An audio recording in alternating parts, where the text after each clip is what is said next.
the prophet Ezekiel. Chapter 1.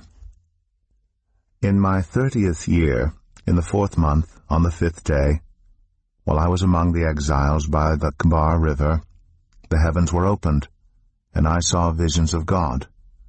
On the 5th of the month, it was the 5th year of the exile of King Jehoiachin.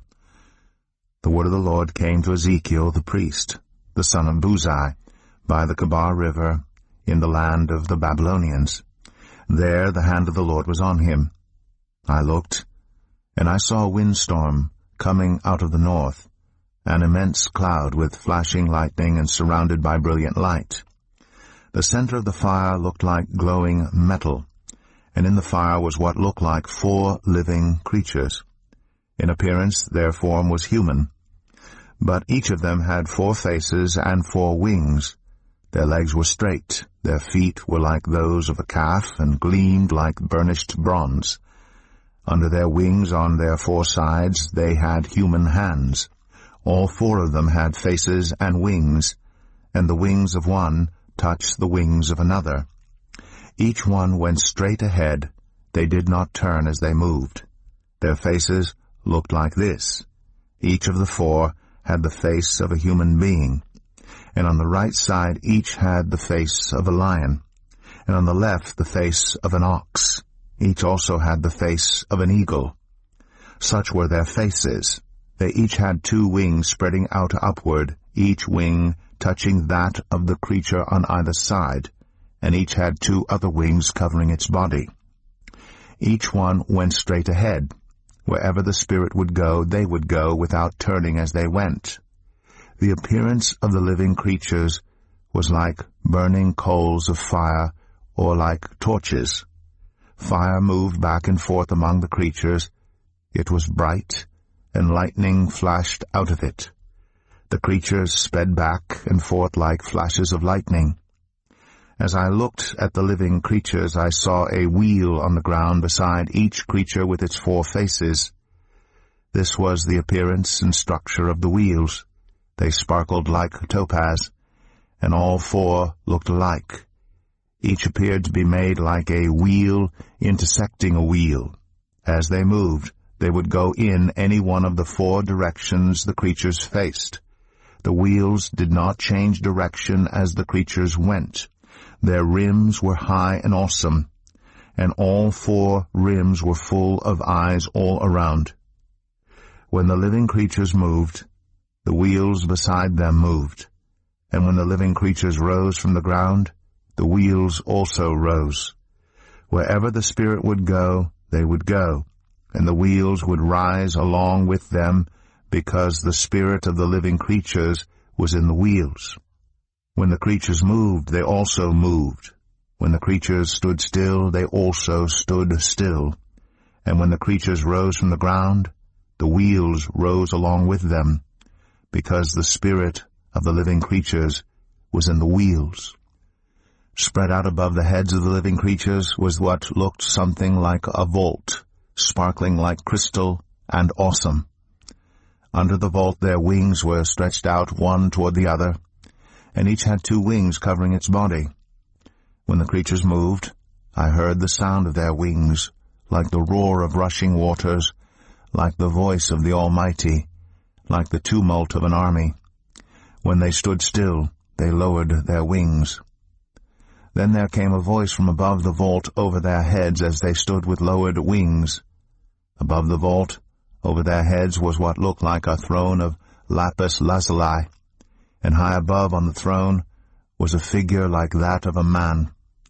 I saw that from what appeared to be his waist up he looked like glowing metal, as if full of fire, and that from there down he looked like fire, and brilliant light surrounded him. Like the appearance of a rainbow in the clouds on a rainy day, so was the radiance around him. This was the appearance of the likeness of the glory of the Lord. When I saw it, I fell face down, and I heard the voice of one speaking. Ezekiel 2. He said to me, Son of man, stand up on your feet, and I will speak to you. As he spoke, the Spirit came into me and raised me to my feet. and I heard him speaking to me. He said, Son of man, I am sending you to the Israelites, to a rebellious nation that has rebelled against me. They and their ancestors have been in revolt against me to this very day. The people to whom I am sending you are obstinate and stubborn. Say to them, This is what the sovereign Lord says. And whether they listen or fail to listen, for they are a rebellious people, they will know that a prophet has been among them. And you, son of man, do not be afraid of them or their words. Do not be afraid, though briars and thorns are all around you, and you live among scorpions. Do not be afraid of what they say, or be terrified by them, though they are a rebellious people. You must speak my words to them, whether they listen or fail to listen, for they are rebellious. But you, son of man, listen to what I say to you. Do not rebel like that rebellious people. Open your mouth and eat what I give you. Then I looked, and I saw a hand stretched out to me. In it was a scroll, which he unrolled before me. On both sides of it were written words of lament and mourning and woe. Ezekiel 3. And he said to me, Son of man, eat what is before you, eat this scroll. Then go and speak to the people of Israel. So I opened my mouth, and he gave me the scroll to eat. Then he said to me, Son of man, eat this scroll I am giving you, and fill your stomach with it. So I ate it, and it tasted as sweet as honey in my mouth. He then said to me, Son of man, go now to the people of Israel, and speak my words to them. You are not being sent to a people of obscure speech and strange language, but to the people of Israel, not to many peoples of obscure speech and strange language, whose words you cannot understand. Surely if I had sent you to them, they would have listened to you. But the people of Israel are not willing to listen to you, because they are not willing to listen to me. For all the Israelites are hardened and obstinate. But I will make you as unyielding and hardened as they are. I will make your forehead like the hardest stone, harder than flint. Do not be afraid of them, or terrified by them, though they are a rebellious people. And he said to me, Son of man, listen carefully and take to heart all the words I speak to you. Go now to your people in exile and speak to them. Say to them, This is what the sovereign Lord says. Whether they listen or fail to listen. Then the Spirit lifted me up, and I heard behind me a loud rumbling sound as the glory of the Lord rose from the place where it was standing. It was the sound of the wings of the living creatures brushing against each other, and the sound of the wheels beside them, a loud rumbling sound. The Spirit then lifted me up and took me away. And I went in bitterness, and in the anger of my spirit, with the strong hand of the Lord on me. I came to the exiles who lived at Tel Aviv, near the Kebar River, and there, where they were living, I sat among them for 7 days, deeply distressed. At the end of 7 days the word of the Lord came to me, Son of man, I have made you a watchman for the people of Israel. So hear the word I speak, and give them warning from me. When I say to a wicked person, You will surely die, and you do not warn them or speak out to dissuade them from their evil ways in order to save their life, that wicked person will die for their sin, and I will hold you accountable for their blood. But if you do warn the wicked person, and they do not turn from their wickedness or from their evil ways, they will die for their sin, but you will have saved yourself. Again, when a righteous person turns from their righteousness and does evil, and I put a stumbling block before them, they will die. Since you did not warn them, they will die for their sin. The righteous things that person did will not be remembered, and I will hold you accountable for their blood.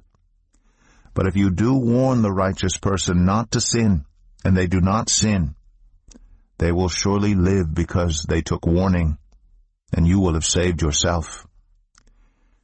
The hand of the Lord was on me there, and he said to me, Get up and go out to the plain, and there I will speak to you. So I got up and went out to the plain, and the glory of the Lord was standing there, like the glory I had seen by the Kebar River, and I fell face down. Then the Spirit came into me and raised me to my feet. He spoke to me and said, Go, shut yourself inside your house, and you, son of man, they will tie with ropes. You will be bound so that you cannot go out among the people. I will make your tongue stick to the roof of your mouth so that you will be silent and unable to rebuke them. For they are a rebellious people. But when I speak to you, I will open your mouth, and you shall say to them, This is what the Sovereign Lord says.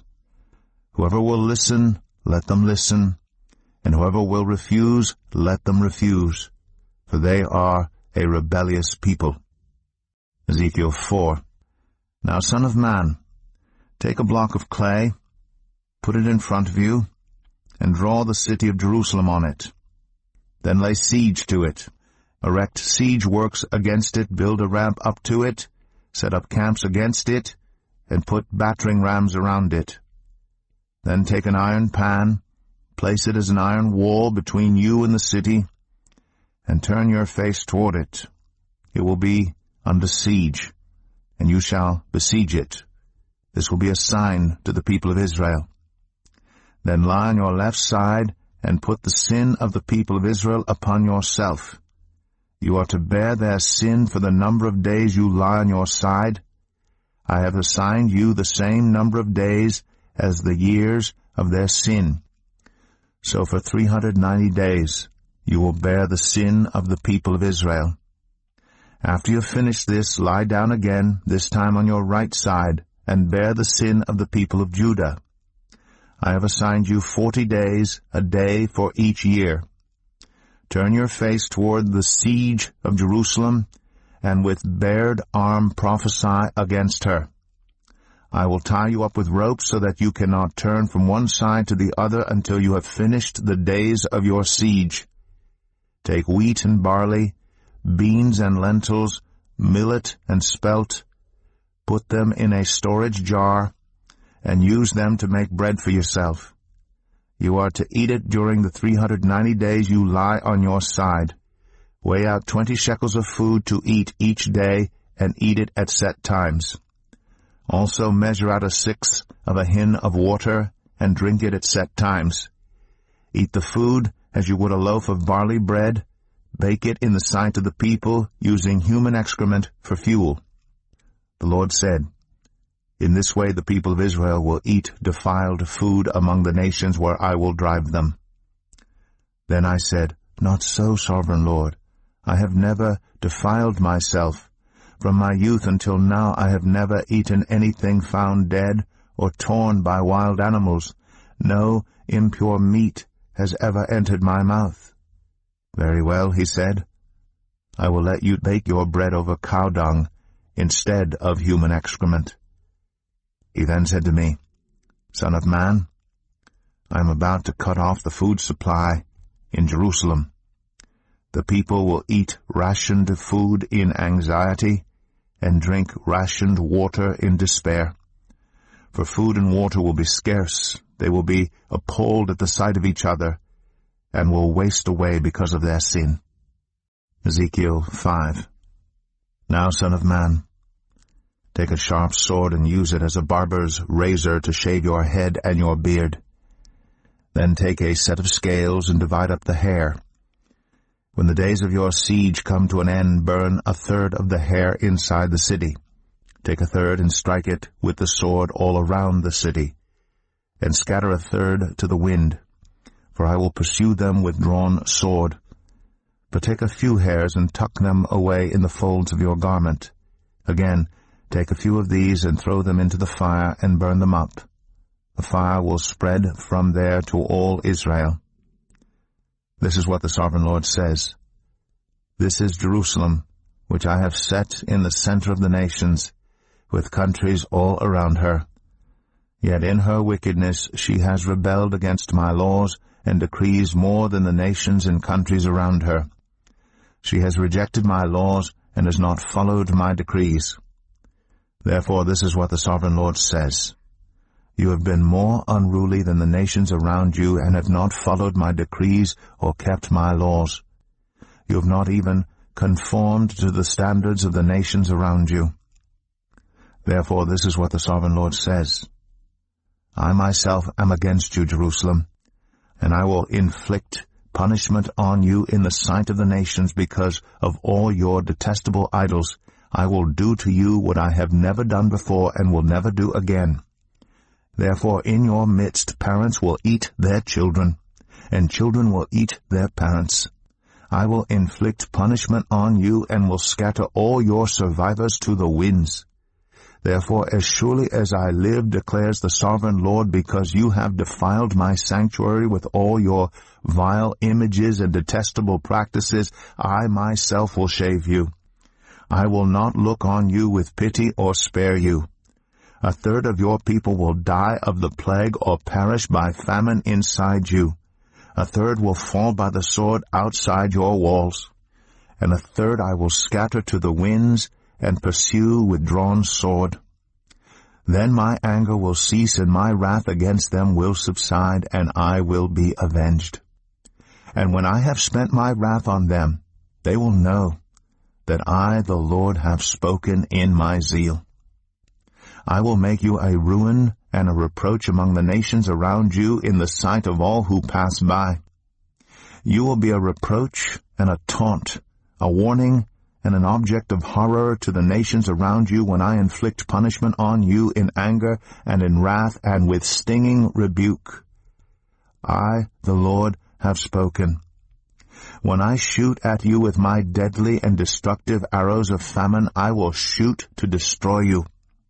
I will bring more and more famine upon you and cut off your supply of food. I will send famine and wild beasts against you, and they will leave you childless. Plague and bloodshed will sweep through you, and I will bring the sword against you. I, the Lord, have spoken. Ezekiel 6. The word of the Lord came to me. Son of man, set your face against the mountains of Israel. Prophesy against them and say, You mountains of Israel, hear the word of the Sovereign Lord. This is what the Sovereign Lord says to the mountains and hills, to the ravines and valleys. I am about to bring a sword against you, and I will destroy your high places. Your altars will be demolished, and your incense altars will be smashed. And I will slay your people in front of your idols. I will lay the dead bodies of the Israelites in front of their idols, and I will scatter your bones around your altars. Wherever you live, the towns will be laid waste, and the high places demolished, so that your altars will be laid waste and devastated, your idols smashed and ruined, your incense altars broken down, and what you have made wiped out. Your people will fall slain among you, and you will know that I am the Lord. But I will spare some, for some of you will escape the sword when you are scattered among the lands and nations. Then in the nations where they have been carried captive, those who escape will remember me, how I have been grieved by their adulterous hearts, which have turned away from me, and by their eyes, which have lusted after their idols. They will loathe themselves for the evil they have done, and for all their detestable practices, and they will know that I am the Lord. I did not threaten in vain to bring this calamity on them. This is what the Sovereign Lord says. Strike your hands together and stamp your feet and cry out, Alas, because of all the wicked and detestable practices of the people of Israel, for they will fall by the sword, famine, and plague. One who is far away will die of the plague, and one who is near will fall by the sword.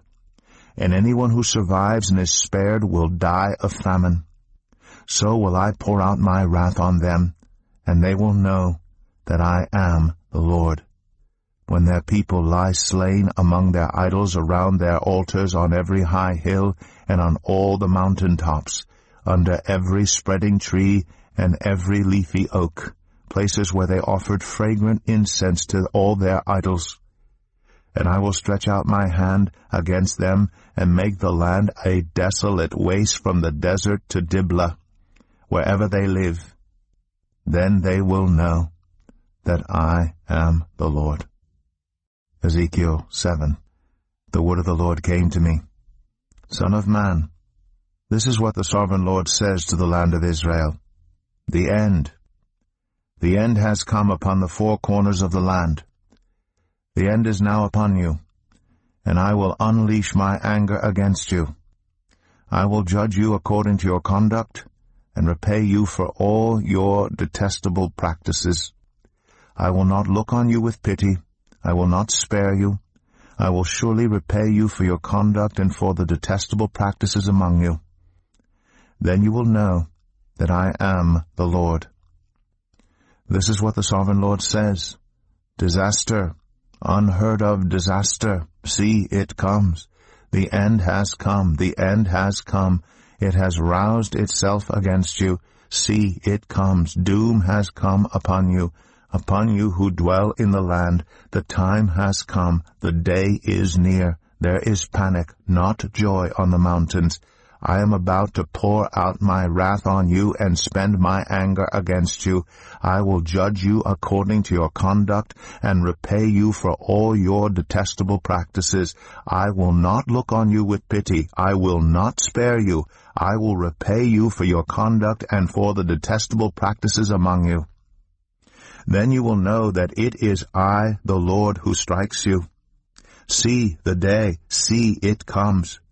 Doom has burst forth, the rod has budded, arrogance has blossomed. Violence has arisen, a rod to punish the wicked. None of the people will be left, none of that crowd, none of their wealth, nothing of value. The time has come, the day has arrived. Let not the buyer rejoice, nor the seller grieve, for my wrath is on the whole crowd. The seller will not recover the property that was sold as long as both buyer and seller live. For the vision concerning the whole crowd will not be reversed. Because of their sins, not one of them will preserve their life. They have blown the trumpet, they have made all things ready, but no one will go into battle, for my wrath is on the whole crowd. Outside is the sword, inside are plague and famine.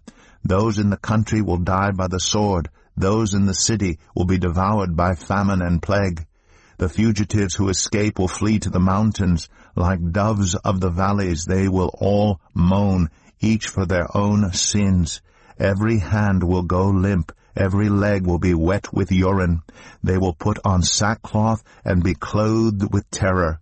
Every face will be covered with shame, and every head will be shaved. They will throw their silver into the streets, and their gold will be treated as a thing unclean. Their silver and gold will not be able to deliver them in the day of the Lord's wrath. It will not satisfy their hunger or fill their stomachs, for it has caused them to stumble into sin. They took pride in their beautiful jewelry and used it to make their detestable idols. They made it into vile images. Therefore I will make it a thing unclean for them. I will give their wealth as plunder to foreigners, and as loot to the wicked of the earth, who will defile it. I will turn my face away from the people, and robbers will desecrate the place I treasure. They will enter it, and will defile it. Prepare chains, for the land is full of bloodshed, and the city is full of violence. I will bring the most wicked of nations to take possession of their houses. I will put an end to the pride of the mighty, and their sanctuaries will be desecrated. When terror comes, they will seek peace in vain. Calamity upon calamity will come, and rumor upon rumor. They will go searching for a vision from the prophet. Priestly instruction in the law will cease. The counsel of the elders will come to an end. The king will mourn, the prince will be clothed with despair, and the hands of the people of the land will tremble. I will deal with them according to their conduct, and by their own standards I will judge them. Then they will know that I am the Lord. Ezekiel 8. In the 6th year, in the 6th month, on the 5th day, while I was sitting in my house, and the elders of Judah were sitting before me, the hand of the sovereign Lord came on me there. I looked, and I saw a figure like that of a man. From what appeared to be his waist down, he was like fire, and from there up his appearance was as bright as glowing metal. He stretched out what looked like a hand and took me by the hair of my head. The Spirit lifted me up between earth and heaven, and in visions of God he took me to Jerusalem, to the entrance of the north gate of the inner court, where the idol that provokes to jealousy stood. And there before me was the glory of the God of Israel, as in the vision I had seen in the plain.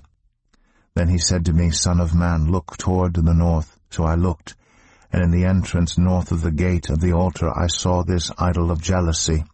And he said to me, Son of man, do you see what they are doing, the utterly detestable things the Israelites are doing here, things that will drive me far from my sanctuary?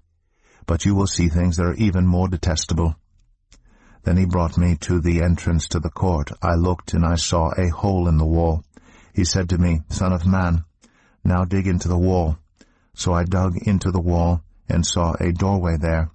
And he said to me, Go in and see the wicked and detestable things they are doing here.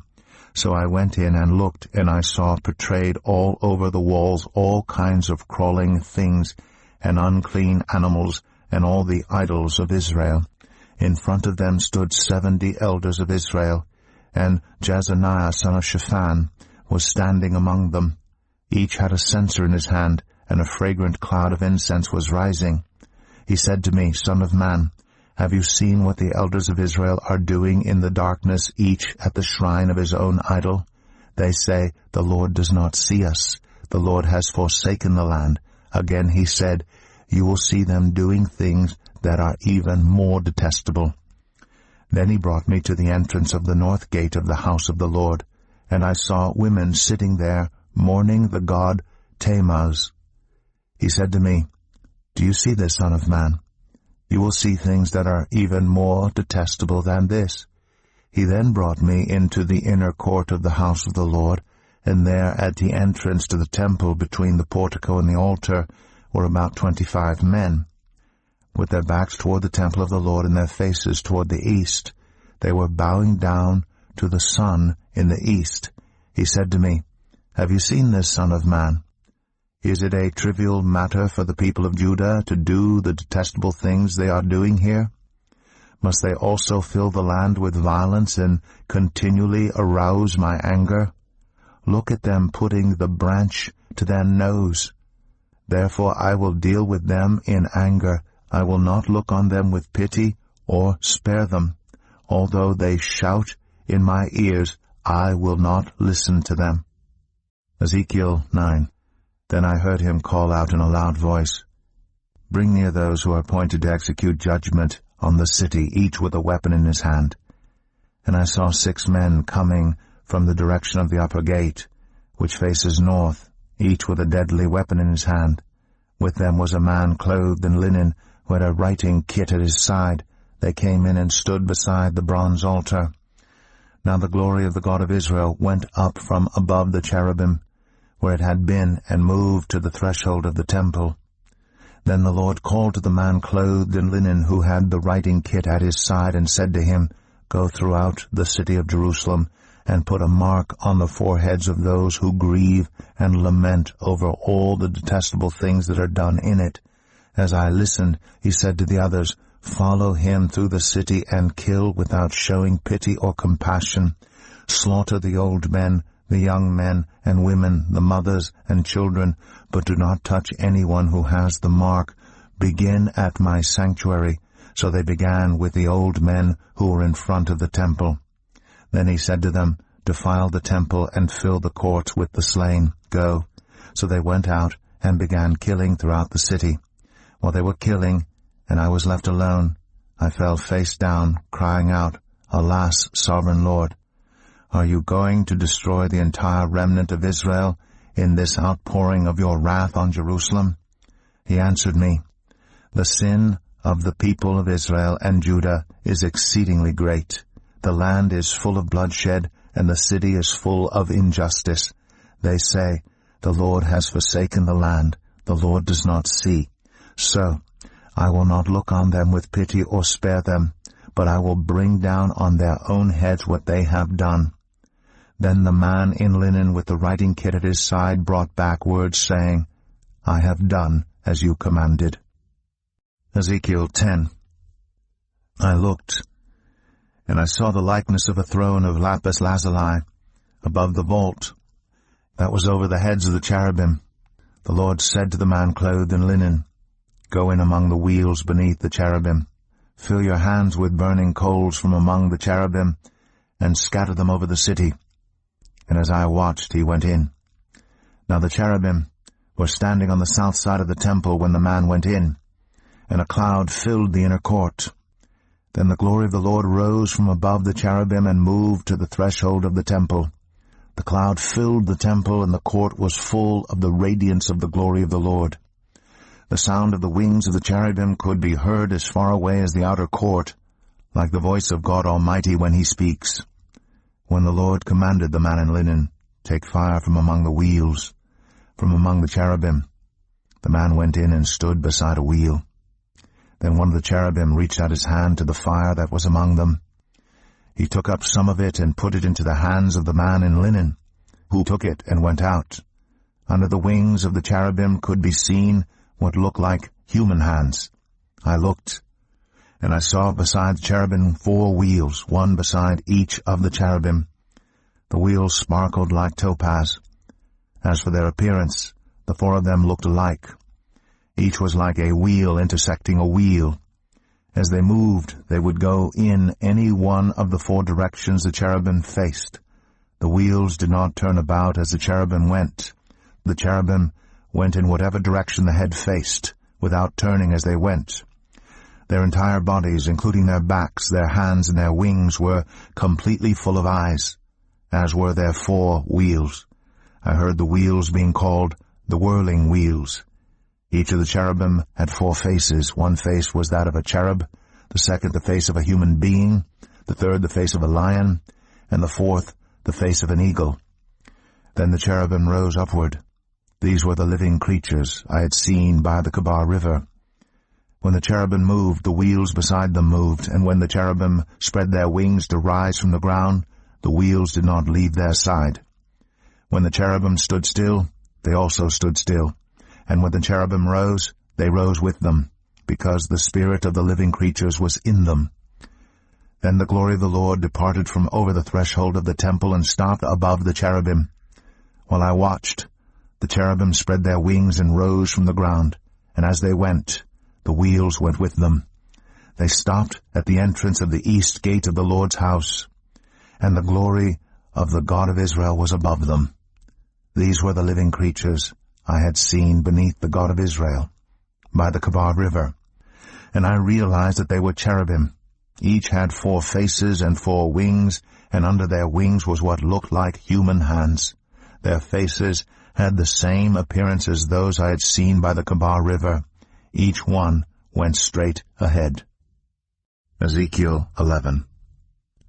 Then the Spirit lifted me up, and brought me to the gate of the house of the Lord that faces east.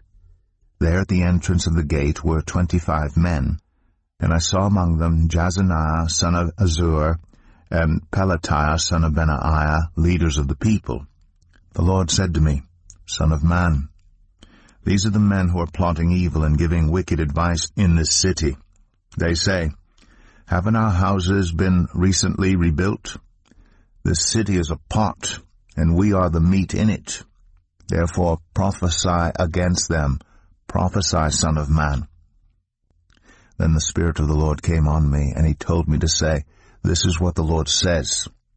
That is what you are saying, you leaders in Israel, but I know what is going through your mind. You have killed many people in this city, and filled its streets with the dead. Therefore this is what the Sovereign Lord says. The bodies you have thrown there are the meat, and this city is the pot. But I will drive you out of it. You fear the sword, and the sword is what I will bring against you, declares the Sovereign Lord. I will drive you out of the city and deliver you into the hands of foreigners, and inflict punishment on you. You will fall by the sword, and I will execute judgment on you at the borders of Israel. Then you will know that I am the Lord. This city will not be a pot for you, nor will you be the meat in it.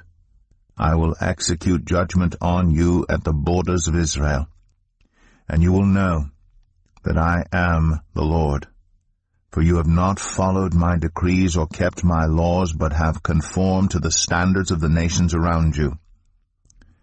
Now as I was prophesying, Pelatiah son of Benaiah died.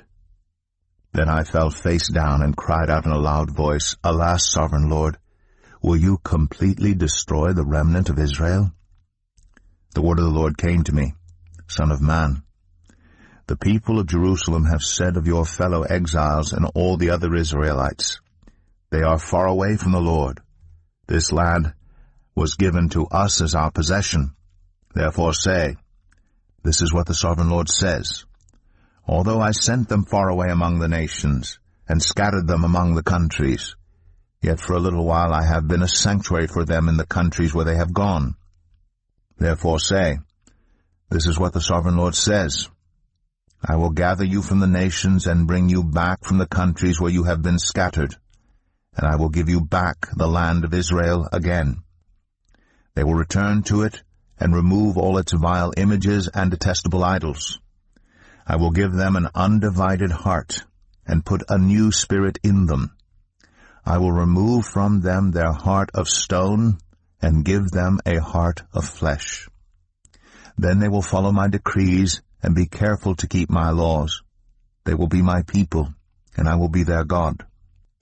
But as for those whose hearts are devoted to their vile images and detestable idols, I will bring down on their own heads what they have done, declares the sovereign Lord. Then the cherubim, with the wheels beside them, spread their wings, and the glory of the God of Israel was above them. The glory of the Lord went up from within the city and stopped above the mountain east of it. The Spirit lifted me up and brought me to the exiles in Babylonia in the vision given by the Spirit of God. Then the vision I had seen went up from me, and I told the exiles everything the Lord had shown me. Ezekiel 12. The word of the Lord came to me, Son of man, you are living among a rebellious people. They have eyes to see, but do not see, and ears to hear, but do not hear, for they are a rebellious people. Therefore, Son of man, pack your belongings for exile, and in the daytime, as they watch, set out and go from where you are to another place. Perhaps they will understand, though they are a rebellious people. During the daytime, while they watch, bring out your belongings packed for exile. Then in the evening, while they are watching, go out like those who go into exile. While they watch, dig through the wall and take your belongings out through it. Put them on your shoulder as they are watching, and carry them out at dusk. Cover your face so that you cannot see the land, for I have made you a sign to the Israelites. So I did as I was commanded. During the day I brought out my things packed for exile. Then in the evening I dug through the wall with my hands. I took my belongings out at dusk, carrying them on my shoulders while they watched. In the morning the word of the Lord came to me, Son of man, did not the Israelites, that rebellious people, ask you, What are you doing? Say to them, This is what the sovereign Lord says. This prophecy concerns the prince in Jerusalem and all the Israelites who are there. Say to them, I am a sign to you. As I have done, so it will be done to them. They will go into exile as captives. The prince among them will put his things on his shoulder at dusk and leave, and a hole will be dug in the wall for him to go through. He will cover his face so that he cannot see the land. I will spread my net for him, and he will be caught in my snare. I will bring him to Babylonia, the land of the Chaldeans, but he will not see it, and there he will die. I will scatter to the winds all those around him, his staff, and all his troops, and I will pursue them with drawn sword. They will know that I am the Lord when I disperse them among the nations and scatter them through the countries. But I will spare a few of them from the sword, famine, and plague, so that in the nations where they go they may acknowledge all their detestable practices. Then they will know that I am the Lord. The word of the Lord came to me. Son of man, tremble as you eat your food, and shudder in fear as you drink your water. Say to the people of the land, this is what the sovereign Lord says about those living in Jerusalem and in the land of Israel. They will eat their food in anxiety and drink their water in despair, for their land will be stripped of everything in it because of the violence of all who live there. The inhabited towns will be laid waste, and the land will be desolate. Then you will know that I am the Lord. The word of the Lord came to me. Son of man, what is this proverb you have in the land of Israel? The days go by, and every vision comes to nothing. Say to them, this is what the sovereign Lord says. I am going to put an end to this proverb, and they will no longer quote it in Israel. Say to them, the days are near when every vision will be fulfilled. For there will be no more false visions or flattering divinations among the people of Israel. But I, the Lord, will speak what I will, and it shall be fulfilled without delay. For in your days, you rebellious people, I will fulfill whatever I say, declares the sovereign Lord. The word of the Lord came to me.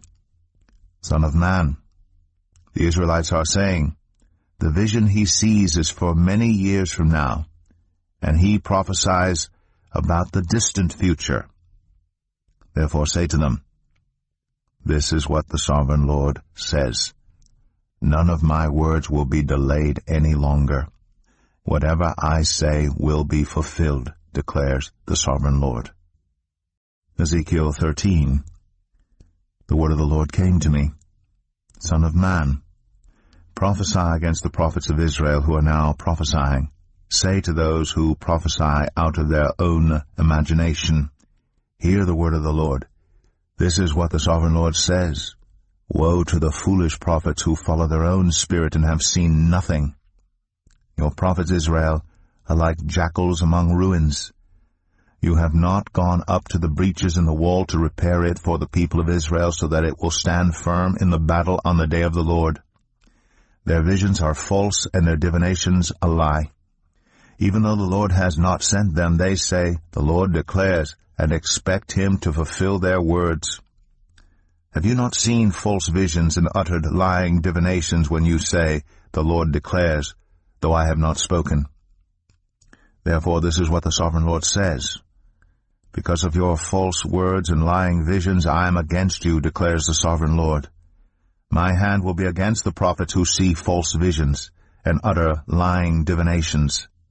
They will not belong to the council of my people or be listed in the records of Israel, nor will they enter the land of Israel. Then you will know that I am the sovereign Lord. Because they lead my people astray, saying, peace, when there is no peace, and because when a flimsy wall is built, they cover it with whitewash. Therefore tell those who cover it with whitewash that it is going to fall. Rain will come in torrents, and I will send hailstones hurtling down, and violent winds will burst forth. When the wall collapses, will people not ask you, where is the whitewash you covered it with? Therefore this is what the sovereign Lord says. In my wrath I will unleash a violent wind, and in my anger hailstones and torrents of rain will fall with destructive fury. I will tear down the wall you have covered with whitewash, and will level it to the ground, so that its foundation will be laid bare. When it falls, you will be destroyed in it, and you will know that I am the Lord. So I will pour out my wrath against the wall and against those who covered it with whitewash. I will say to you, the wall is gone, and so are those who whitewashed it. Those prophets of Israel who prophesied to Jerusalem and saw visions of peace for her, when there was no peace, declares the sovereign Lord. Now, son of man, set your face against the daughters of your people who prophesy out of their own imagination. Prophesy against them and say, this is what the sovereign Lord says. Woe to the woman who so magic charms on all their wrists and make veils of various lengths for their heads in order to ensnare people? Will you ensnare the lives of my people, but preserve your own? You have profaned me among my people for a few handfuls of barley and scraps of bread. By lying to my people who listen to lies, you have killed those who should not have died, and have spared those who should not live. Therefore this is what the Sovereign Lord says: I am against your magic charms with which you ensnare people like birds, and I will tear them from your arms. I will set free the people that you ensnare like birds. I will tear off your veils and save my people from your hands, and they will no longer fall prey to your power. Then you will know that I am the Lord, because you disheartened the righteous with your lies when I had brought them no grief, and because you encouraged the wicked not to turn from their evil ways and so save their lives. Therefore you will no longer see false visions or practice divination. I will save my people from your hands, and then you will know that I am the Lord. Ezekiel 14. Some of the elders of Israel came to me and sat down in front of me. Then the word of the Lord came to me: Son of man, these men have set up idols in their hearts and put wicked stumbling blocks before their faces. Should I let them inquire of me at all? Therefore speak to them and tell them, this is what the Sovereign Lord says: When any of the Israelites set up idols in their hearts and put a wicked stumbling block before their faces, and then go to a prophet, I, the Lord, will answer them myself in keeping with their great idolatry. I will do this to recapture the hearts of the people of Israel, who have all deserted me for their idols. Therefore say to the people of Israel, this is what the Sovereign Lord says: Repent, turn from your idols, and renounce all your detestable practices. When any of the Israelites or any foreigner residing in Israel separate themselves from me and set up idols in their hearts and put a wicked stumbling block before their faces, and then go to a prophet to inquire of me, I, the Lord, will answer them myself. I will set my face against them and make them an example and a byword. I will remove them from my people. Then you will know that I am the Lord. And if the prophet is enticed to utter a prophecy, I, the Lord, have enticed that prophet, and I will stretch out my hand against him and destroy him from among my people Israel. They will bear their guilt. The prophet will be as guilty as the one who consults him. Then the people of Israel will no longer stray from me, nor will they defile themselves any more with all their sins. They will be my people, and I will be their God, declares the Sovereign Lord. The word of the Lord came to me: Son of man, if a country sins against me by being unfaithful, and I stretch out my hand against it to cut off its food supply, and send famine upon it, and kill its people and their animals, even if these 3 men, Noah, Daniel, and Job, were in it, they could save only themselves by their righteousness, declares the Sovereign Lord. Or if I send wild beasts through that country, and they leave it childless, and it becomes desolate so that no one can pass through it because of the beasts, as surely as I live, declares the Sovereign Lord, even if these 3 men were in it, they could not save their own sons or daughters. They alone would be saved, but the land would be desolate. Or if I bring a sword against that country and say, let the sword pass throughout the land, and I kill its people and their animals, as surely as I live, declares the Sovereign Lord, even if these 3 men were in it, they could not save their own sons or daughters. They alone would be saved. Or if I send a plague into that land and pour out my wrath on it through bloodshed, killing its people and their animals, as surely as I live, declares the Sovereign Lord, even if Noah, Daniel, and Job were in it, they could save neither son nor daughter. They would save only themselves by their righteousness. For this is what the Sovereign Lord says: How much worse will it be when I send against Jerusalem my 4 dreadful judgments, sword and famine, and wild beasts and plague, to kill its men and their animals, Yet there will be some survivors, sons and daughters, who will be brought out of it. They will come to you, and when you see their conduct and their actions, you will be consoled regarding the disaster I have brought on Jerusalem, every disaster I have brought on it. You will be consoled when you see their conduct and their actions, for you will know that I have done nothing in it without cause, declares the Sovereign Lord. Ezekiel 15. The word of the Lord came to me. Son of man, how is the wood of a vine different from that of a branch from any of the trees in the forest? Is wood ever taken from it to make anything useful? Do they make pegs from it to hang things on? And after it is thrown on the fire as fuel, and the fire burns both ends and chars the middle, is it then useful for anything? If it was not useful for anything when it was whole, how much less can it be made into something useful when the fire has burned it and it is charred? Therefore this is what the Sovereign Lord says. As I have given the wood of the vine among the trees of the forest as fuel for the fire, so will I treat the people living in Jerusalem. I will set my face against them. Although they have come out of the fire will yet consume them. And when I set my face against them, you will know that I am the Lord.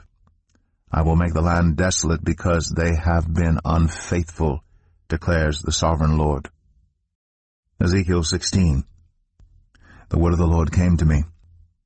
Son of man, confront Jerusalem with her detestable practices and say, This is what the Sovereign Lord says to Jerusalem. Your ancestry and birth were in the land of the Canaanites. Your father was an Amorite and your mother a Hittite. On the day you were born, your cord was not cut, nor were you washed with water to make you clean, nor were you rubbed with salt or wrapped in cloths. No one looked on you with pity or had compassion enough to do any of these things for you. Rather, you were thrown out into the open field, for on the day you were born you were despised. Then I passed by, and saw you kicking about in your blood. And as you lay there in your blood, I said to you, Live. I made you grow, like a plant of the field. You grew and developed and entered puberty. Your breasts had formed and your hair had grown, yet you were stark naked. Later I passed by, and when I looked at you and saw that you were old enough for love, I spread the corner of my garment over you and covered your naked body. I gave you my solemn oath and entered into a covenant with you, declares the Sovereign Lord, and you became mine. I bathed you with water and washed the blood from you and put ointments on you. I clothed you with an embroidered dress and put sandals of fine leather on you. I dressed you in fine linen and covered you with costly garments. I adorned you with jewelry. I put bracelets on your arms and a necklace around your neck. And I put a ring on your nose, earrings on your ears, and a beautiful crown on your head. So you were adorned with gold and silver. Your clothes were of fine linen and costly fabric and embroidered cloth. Your food was honey, olive oil, and the finest flour. You became very beautiful and rose to be a queen. And your fame spread among the nations on account of your beauty, because the splendor I had given you made your beauty perfect, declares the Sovereign Lord. But you trusted in your beauty, and used your fame to become a prostitute. You lavished your favors on anyone who passed by, and your beauty became his. You took some of your garments to make gaudy high places where you carried on your prostitution. You went to him, and he possessed your beauty. You also took the fine jewelry I gave you, the jewelry made of my gold and silver, and you made for yourself male idols and engaged in prostitution with them. And you took your embroidered clothes to put on them, and you offered my oil and incense before them. Also the food I provided for you, the flour, olive oil, and honey I gave you to eat, you offered as fragrant incense before them. That is what happened, declares the Sovereign Lord. And you took your sons and daughters whom you bore to me, and sacrificed them as food to the idols. Was your prostitution not enough? You slaughtered my children and sacrificed them to the idols. In all your detestable practices and your prostitution you did not remember the days of your youth, when you were naked and bare, kicking about in your blood. Woe, woe to you, declares the sovereign Lord. In addition to all your other wickedness, you built a mound for yourself and made a lofty shrine in every public square. At every street corner you built your lofty shrines and degraded your beauty, spreading your legs with increasing promiscuity to anyone who passed by. You engaged in prostitution with the Egyptians, your neighbors with large genitals, and aroused my anger with your increasing promiscuity. So I stretched out my hand against you and reduced your territory. I gave you over to the greed of your enemies, the daughters of the Philistines, who were shocked by your lewd conduct. You engaged in prostitution with the Assyrians too, because you were insatiable. And even after that you still were not satisfied. Then you increased your promiscuity to include Babylonia, a land of merchants. But even with this you were not satisfied. I am filled with fury against you, declares the sovereign Lord, when you do all these things, acting like a brazen prostitute. When you built your mounds at every street corner and made your lofty shrines in every public square, you were unlike a prostitute, because you scorned payment. You adulterous wife, you prefer strangers to your own husband. All prostitutes receive gifts, but you give gifts to all your lovers, bribing them to come to you from everywhere for your illicit favors. So in your prostitution you are the opposite of others. No one runs after you for your favors. You are the very opposite, for you give payment, and none is given to you. Therefore, you prostitute, hear the word of the Lord. This is what the sovereign Lord says. Because you poured out your lust and exposed your naked body and your promiscuity with your lovers, and because of all your detestable idols, and because you gave them your children's blood, therefore I am going to gather all your lovers with whom you found pleasure, those you loved as well as those you hated. I will gather them against you from all around, and will strip you in front of them, and they will see you stark naked.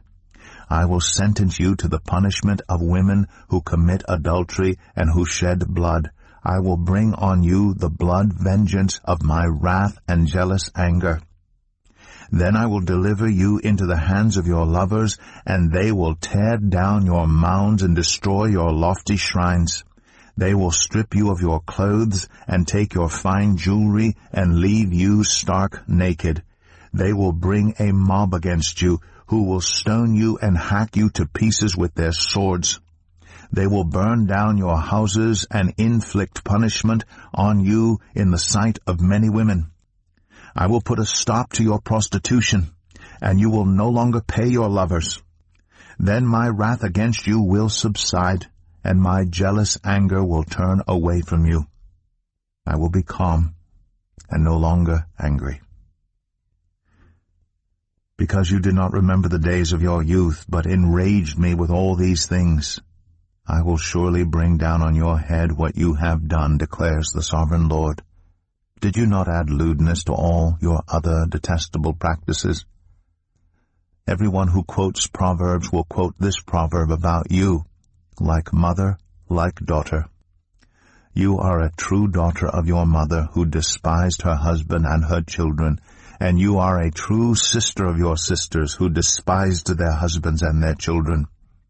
Your mother was a Hittite, and your father an Amorite. Your older sister was Samaria, who lived to the north of you with her daughters, and your younger sister, who lived to the south of you with her daughters, was Sodom. You not only followed their ways and copied their detestable practices, but in all your ways you soon became more depraved than they. As surely as I live, declares the sovereign Lord, your sister Sodom and her daughters never did what you and your daughters have done. Now this was the sin of your sister Sodom. She and her daughters were arrogant, overfed, and unconcerned. They did not help the poor and needy. They were haughty, and did detestable things before me. Therefore I did away with them as you have seen. Samaria did not commit half the sins you did. You have done more detestable things than they, and have made your sisters seem righteous by all these things you have done. Bear your disgrace, for you have furnished some justification for your sisters, because your sins were more vile than theirs. They appear more righteous than you.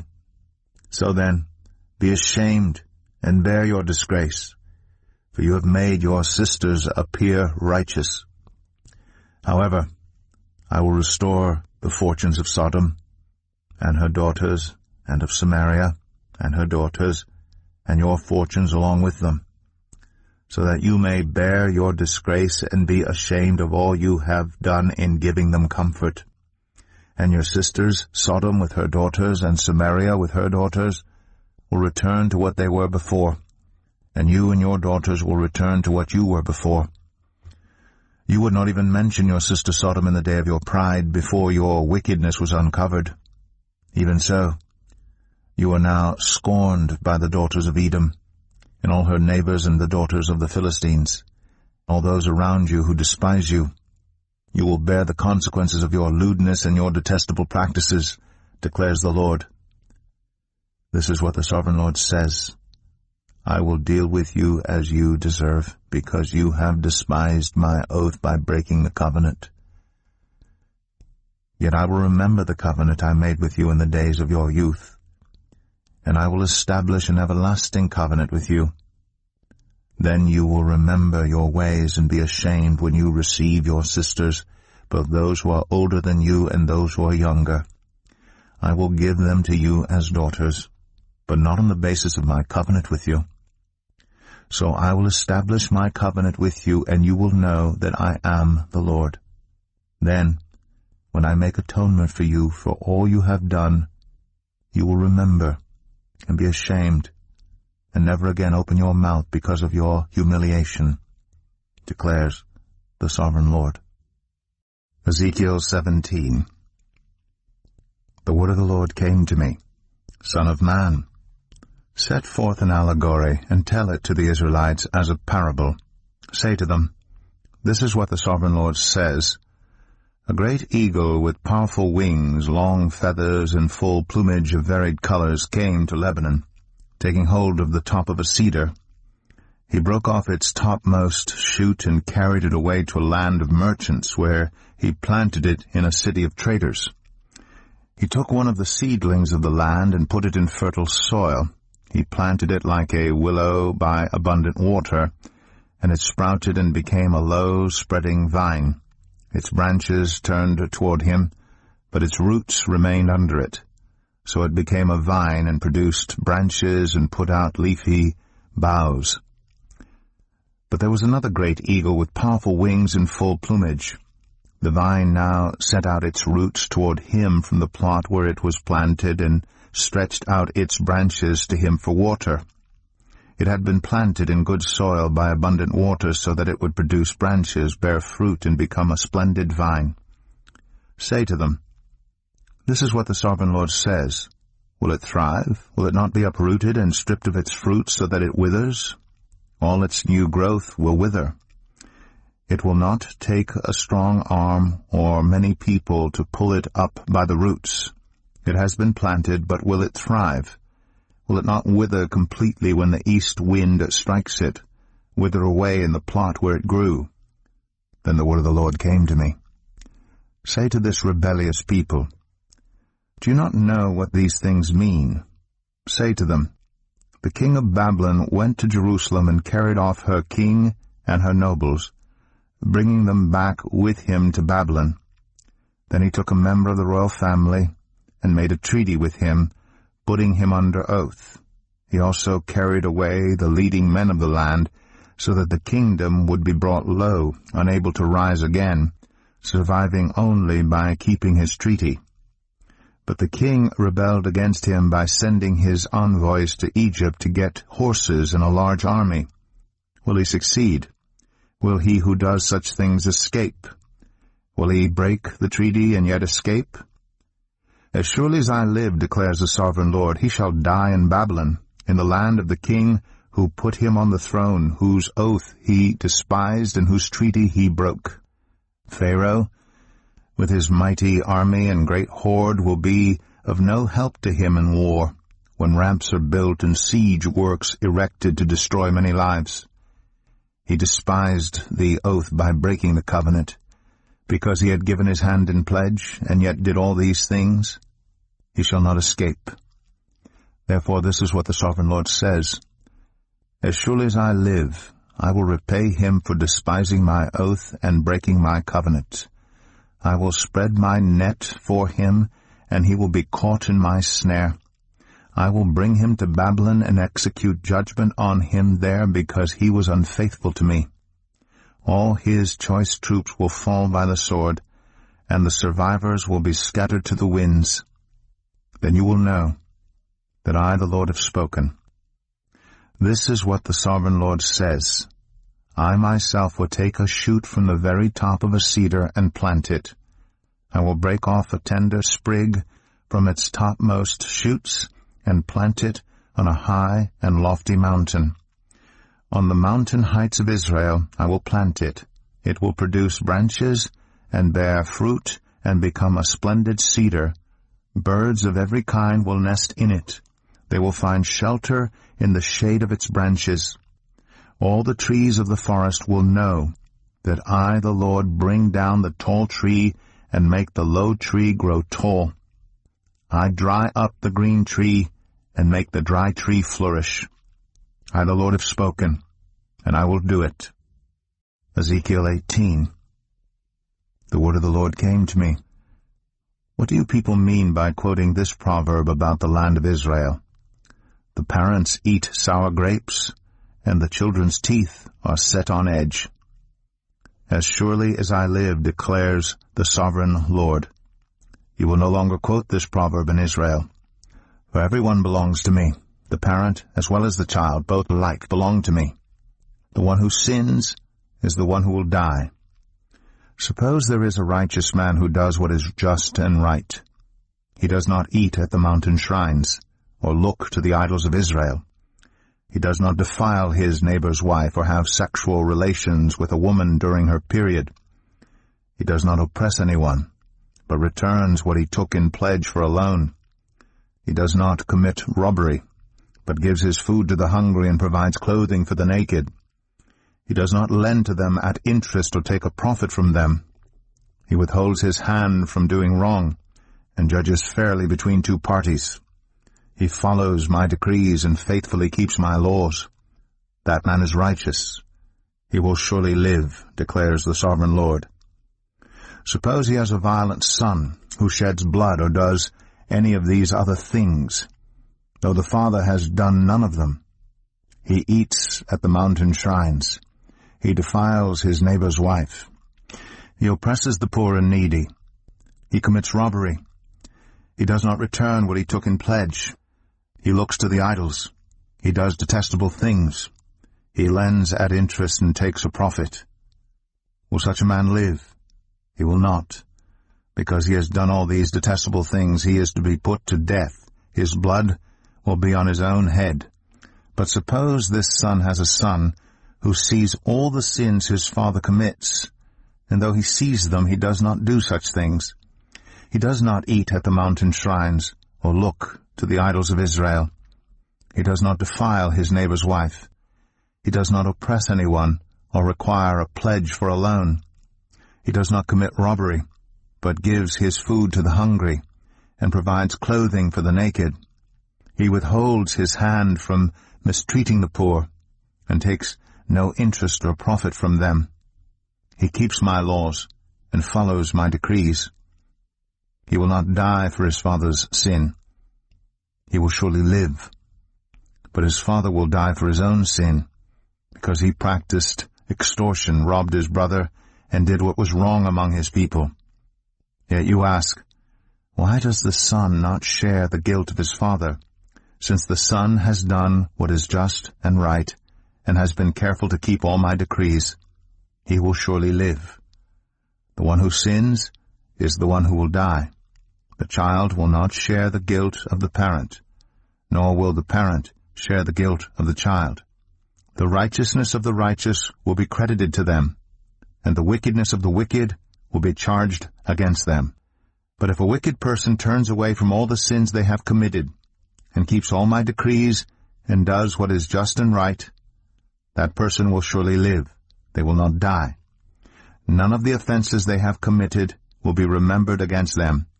Because of the righteous things they have done, they will live. Do I take any pleasure in the death of the wicked, declares the Sovereign Lord? Rather, am I not pleased when they turn from their ways and live? But if a righteous person turns from their righteousness and commits sin, and does the same detestable things the wicked person does, will they live? None of the righteous things that person has done will be remembered. Because of the unfaithfulness they are guilty of, and because of the sins they have committed, they will die. Yet you say, the way of the Lord is not just. Hear, you Israelites, is my way unjust? Is it not your ways that are unjust? If a righteous person turns from their righteousness and commits sin, they will die for it. Because of the sin they have committed, they will die. But if a wicked person turns away from the wickedness they have committed and does what is just and right, they will save their life. Because they consider all the offenses they have committed and turn away from them, that person will surely live. They will not die. Yet the Israelites say, the way of the Lord is not just. Are my ways unjust, people of Israel? Is it not your ways that are unjust? Therefore, you Israelites, I will judge each of you according to your own ways, declares the Sovereign Lord. Repent. Turn away from all your offenses, then sin will not be your downfall. Rid yourselves of all the offenses you have committed, and get a new heart and a new spirit. Why will you die, people of Israel? For I take no pleasure in the death of anyone, declares the Sovereign Lord. Repent and live. Ezekiel 19. Take up a lament concerning the princes of Israel, and say, what a lioness was your mother among the lions! She lay down among them and reared her cubs. She brought up one of her cubs, and he became a strong lion. He learned to tear the prey, and he became a man-eater. The nations heard about him, and he was trapped in their pit. They led him with hooks to the land of Egypt. When she saw her hope unfulfilled, her expectation gone, she took another of her cubs, and made him a strong lion. He prowled among the lions, for he was now a strong lion. He learned to tear the prey, and he became a man-eater. He broke down their strongholds, and devastated their towns. The land and all who were in it were terrified by his roaring. Then the nations came against him, those from regions round about. They spread their net for him, and he was trapped in their pit. With hooks they pulled him into a cage, and brought him to the king of Babylon. They put him in prison, so his roar was heard no longer on the mountains of Israel. Your mother was like a vine in your vineyard, planted by the water. It was fruitful and full of branches because of abundant water. Its branches were strong, fit for a ruler's scepter. It towered high above the thick foliage, conspicuous for its height and for its many branches. But it was uprooted in fury and thrown to the ground. The east wind made it shrivel. It was stripped of its fruit. Its strong branches withered, and fire consumed them. Now it is planted in the desert, in a dry and thirsty land. Fire spread from one of its main branches, and consumed its fruit. No strong branch is left on it, fit for a ruler's scepter. This is a lament, and is to be used as a lament. Ezekiel 20. In the 7th year, in the 5th month and the 10th day, some of the elders of Israel came to inquire of the Lord, and they sat down in front of me. Then the word of the Lord came to me, Son of man, speak to the elders of Israel, and say to them, This is what the Sovereign Lord says. Have you come to inquire of me? As surely as I live, I will not let you inquire of me, declares the Sovereign Lord. Will you judge them? Will you judge them, Son of man? Then confront them with the detestable practices of their ancestors, and say to them, This is what the Sovereign Lord says. On the day I chose Israel, I swore with uplifted hand to the descendants of Jacob, and revealed myself to them in Egypt. With uplifted hand I said to them, I am the Lord your God. On that day I swore to them that I would bring them out of Egypt into a land I had searched out for them, a land flowing with milk and honey, the most beautiful of all lands. And I said to them, Each of you get rid of the vile images you have set your eyes on, and do not defile yourselves with the idols of Egypt. I am the Lord your God. But they rebelled against me, and would not listen to me. They did not get rid of the vile images they had set their eyes on, nor did they forsake the idols of Egypt. So I said I would pour out my wrath on them and spend my anger against them in Egypt. But for the sake of my name I brought them out of Egypt. I did it to keep my name from being profaned in the eyes of the nations among whom they lived, and in whose sight I had revealed myself to the Israelites. Therefore I led them out of Egypt, and brought them into the wilderness. I gave them my decrees, and made known to them my laws, by which the person who obeys them will live. Also I gave them my Sabbaths, as a sign between us, so they would know that I, the Lord, made them holy. Yet the people of Israel rebelled against me in the wilderness. They did not follow my decrees, but rejected my laws, by which the person who obeys them will live, and they utterly desecrated my Sabbaths. So I said I would pour out my wrath on them and destroy them in the wilderness. But for the sake of my name I did what would keep it from being profaned in the eyes of the nations in whose sight I had brought them out. Also with uplifted hand I swore to them in the wilderness that I would not bring them into the land I had given them, a land flowing with milk and honey, the most beautiful of all lands.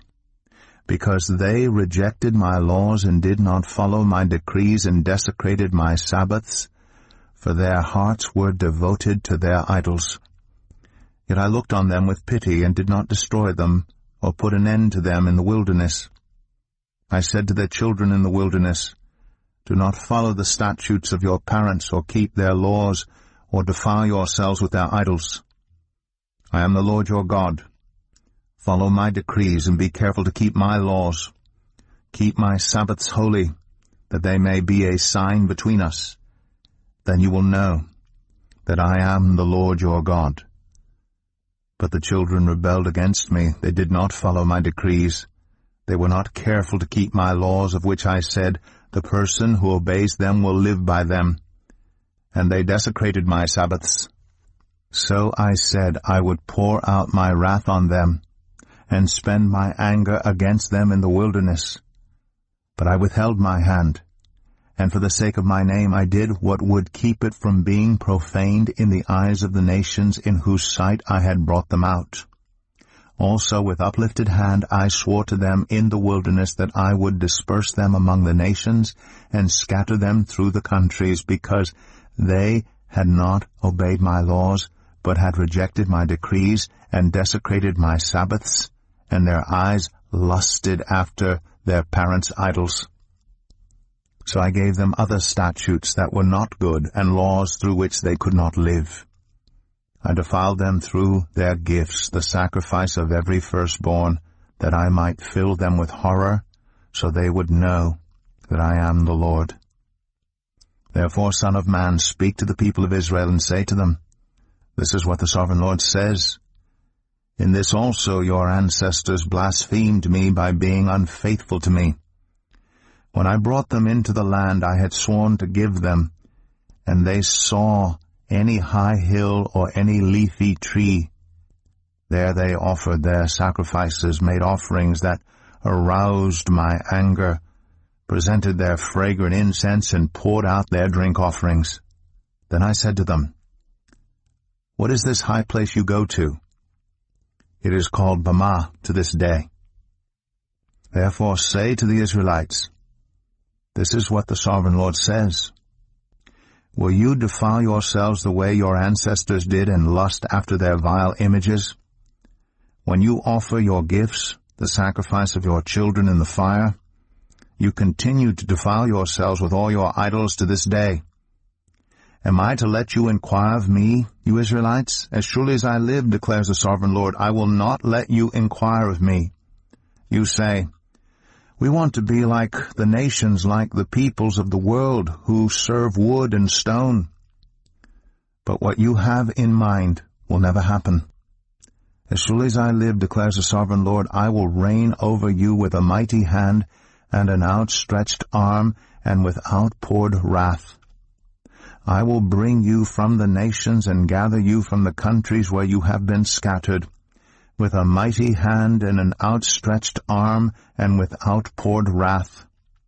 I will bring you into the wilderness of the nations, and there, face to face, I will execute judgment upon you.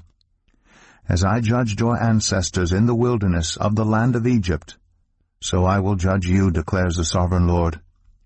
I will take note of you as you pass under my rod, and I will bring you into the bond of the covenant. I will purge you of those who revolt and rebel against me. Although I will bring them out of the land where they are living, yet they will not enter the land of Israel. Then you will know that I am the Lord. As for you, people of Israel, this is what the Sovereign Lord says. Go and serve your idols, every one of you. But afterward you will surely listen to me and no longer profane my holy name with your gifts and idols. For on my holy mountain, the high mountain of Israel, declares the Sovereign Lord, there in the land all the people of Israel will serve me, and there I will accept them. There I will require your offerings and your choice gifts, along with all your holy sacrifices. I will accept you as fragrant incense when I bring you out from the nations and gather you from the countries where you have been scattered, and I will be proved holy through you in the sight of the nations. Then you will know that I am the Lord when I bring you into the land of Israel, the land I had sworn with uplifted hand to give to your ancestors. There you will remember your conduct in all the actions by which you have defiled yourselves, and you will loathe yourselves for all the evil you have done. You will know that I am the Lord when I deal with you for my name's sake, and not according to your evil ways and your corrupt practices, you people of Israel, declares the Sovereign Lord. The word of the Lord came to me. Son of man, set your face toward the south, preach against the south, and prophesy against the forest of the southland.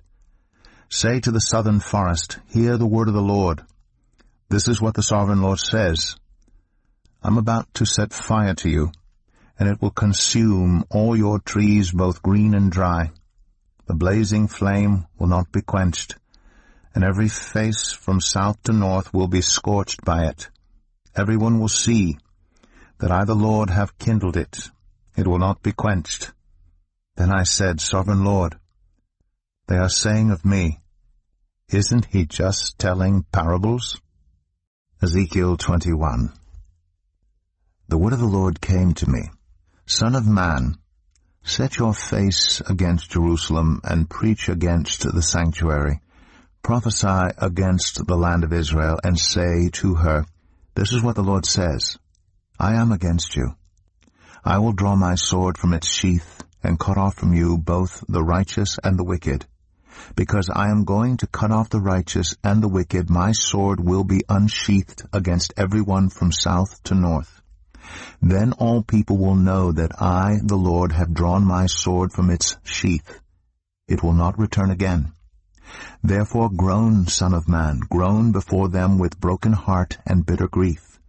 And when they ask you, why are you groaning? You shall say, because of the news that is coming. Every heart will melt with fear, and every hand go limp. Every spirit will become faint, and every leg will be wet with urine. It is coming. It will surely take place, declares the sovereign Lord. The word of the Lord came to me. Son of man, prophesy and say, This is what the Lord says. A sword, sharpened and polished, sharpened for the slaughter, polished to flash like lightning. Shall we rejoice in the scepter of my royal son? The sword despises every such stick. The sword is appointed to be polished, to be grasped with the hand. It is sharpened and polished, made ready for the hand of the slayer. Cry out and wail, Son of man, for it is against my people, it is against all the princes of Israel. They are thrown to the sword along with my people, therefore beat your breast. Testing will surely come, and what if even the scepter which the sword despises does not continue, declares the sovereign Lord. So then, Son of man, prophesy and strike your hands together. Let the sword strike twice, even 3 times. It is a sword for slaughter, a sword for great slaughter, closing in on them from every side, so that hearts may melt with fear and the fallen be many. I have stationed the sword for slaughter at all their gates. Look, it is forged to strike like lightning, it is grasped for slaughter. Slash to the right, you sword, then to the left, wherever your blade is turned. I too will strike my hands together, and my wrath will subside. I, the Lord, have spoken. The word of the Lord came to me. Son of man, mark out 2 roads for the sword of the king of Babylon to take, both starting from the same country. Make a signpost where the road branches off to the city. Mark out 1 road for the sword to come against Rabbah of the Ammonites, and another against Judah, and fortify Jerusalem. For the king of Babylon will stop at the fork in the road, at the junction of the 2 roads, to seek an omen. He will cast lots with arrows, he will consult his idols, he will examine the liver. Into his right hand will come the lot for Jerusalem, where he is to set up battering rams, to give the command to slaughter, to sound the battle cry, to set battering rams against the gates, to build a ramp, and to erect siege works. It will seem like a false omen to those who have sworn allegiance to him, but he will remind them of their guilt and take them captive. Therefore this is what the sovereign Lord says. Because you people have brought to mind your guilt by your open rebellion, revealing your sins in all that you do, because you have done this, you will be taken captive. You profane and wicked prince of Israel, whose day has come, whose time of punishment has reached its climax. This is what the sovereign Lord says. Take off the turban, remove the crown. It will not be as it was. The lowly will be exalted, and the exalted will be brought low. A ruin, I will make it a ruin. The crown will not be restored until he to whom it rightfully belongs shall come. To him I will give it. And you, son of man, prophesy and say, This is what the sovereign Lord says about the Ammonites and their insults. A sword, drawn for the slaughter, polished to consume and to flash like lightning. Despite false visions concerning you and lying divinations about you, it will be laid on the necks of the wicked who are to be slain, whose day has come, whose time of punishment has reached its climax. Let the sword return to its sheath. In the place where you were created, in the land of your ancestry, I will judge you. I will pour out my wrath on you and breathe out my fiery anger against you. I will deliver you into the hands of brutal men, men skilled in destruction. You will be fuel for the fire. Your blood will be shed in your land. You will be remembered no more, for I, the Lord, have spoken. Ezekiel 22. The word of the Lord came to me.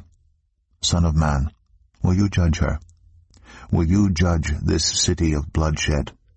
Then confront her with all her detestable practices and say, This is what the sovereign Lord says.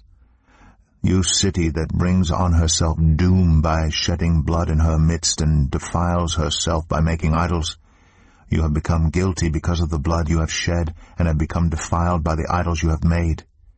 You have brought your days to a close, and the end of your years has come.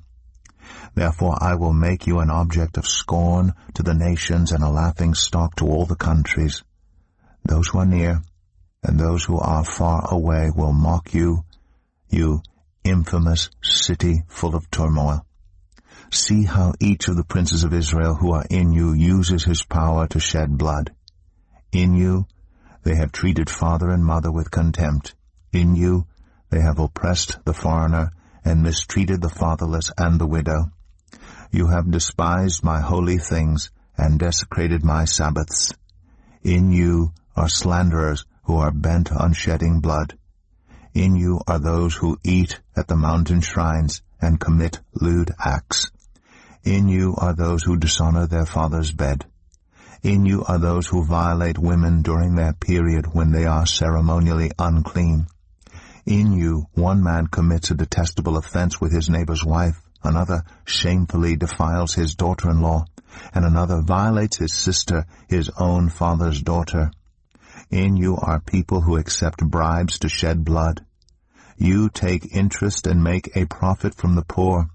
You extort unjust gain from your neighbors, and you have forgotten me, declares the sovereign Lord.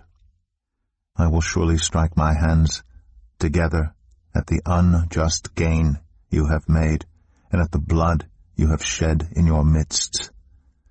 Will your courage endure, or your hands be strong, in the day I deal with you? I, the Lord, have spoken, and I will do it. I will disperse you among the nations, and scatter you through the countries, and I will put an end to your uncleanness. When you have been defiled in the eyes of the nations, you will know that I am the Lord. Then the word of the Lord came to me, Son of man, the people of Israel have become dross to me. All of them are the copper, tin, iron, and lead left inside a furnace. They are but the dross of silver.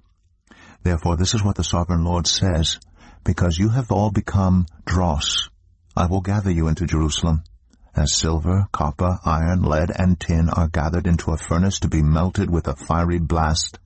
So will I gather you in my anger and my wrath, and put you inside the city, and melt you. I will gather you, and I will blow on you with my fiery wrath, and you will be melted inside her. As silver is melted in a furnace, so you will be melted inside her, and you will know that I, the Lord, have poured out my wrath on you. Again the word of the Lord came to me, Son of man, say to the land, you are a land that has not been cleansed or rained on in the day of wrath. There is a conspiracy of her princes within her, like a roaring lion tearing its prey. They devour people, take treasures and precious things, and make many widows within her. Her priests do violence to my law, and profane my holy things. They do not distinguish between the holy and the common. They teach that there is no difference between the unclean and the clean, and they shut their eyes to the keeping of my Sabbath, so that I am profaned among them. Her officials within her are like wolves tearing their prey. They shed blood and kill people to make unjust gain. Her prophets whitewash these deeds for them by false visions and lying divinations. They say, this is what the sovereign Lord says, when the Lord has not spoken. The people of the land practice extortion and commit robbery. They oppress the poor and needy and mistreat the foreigner, denying them justice. I looked for someone among them who would build up the wall and stand before me in the gap on behalf of the land, so I would not have to destroy it. But I found no one. So I will pour out my wrath on them and consume them with my fiery anger, bringing down on their own heads all they have done, declares the sovereign Lord. Ezekiel 23. The word of the Lord came to me, Son of man, there were two women, daughters of the same mother. They became prostitutes in Egypt, engaging in prostitution from their youth. In that land their breasts were fondled, and their virgin bosoms caressed. The older was named Oholah, and her sister was Oholibah. They were mine, and gave birth to sons and daughters. Oholah is Samaria, and Oholibah is Jerusalem. Oholah engaged in prostitution while she was still mine, and she lusted after her lovers, the Assyrians, warriors clothed in blue, governors and commanders, all of them handsome young men and mounted horsemen. She gave herself as a prostitute to all the elite of the Assyrians, and defiled herself with all the idols of everyone she lusted after. She did not give up the prostitution she began in Egypt, when during her youth men slept with her, caressed her virgin bosom, and poured out their lust on her. Therefore I delivered her into the hands of her lovers, the Assyrians, for whom she lusted. They stripped her naked, took away her sons and daughters, and killed her with the sword. She became a byword among women, and punishment was afflicted on her. Her sister Oholibah saw this, yet in her lust and prostitution she was more depraved than her sister. She too lusted after the Assyrians, governors and commanders, warriors in full dress, mounted horsemen, all handsome young men. I saw that she too defiled herself. Both of them went the same way. But she carried her prostitution still further.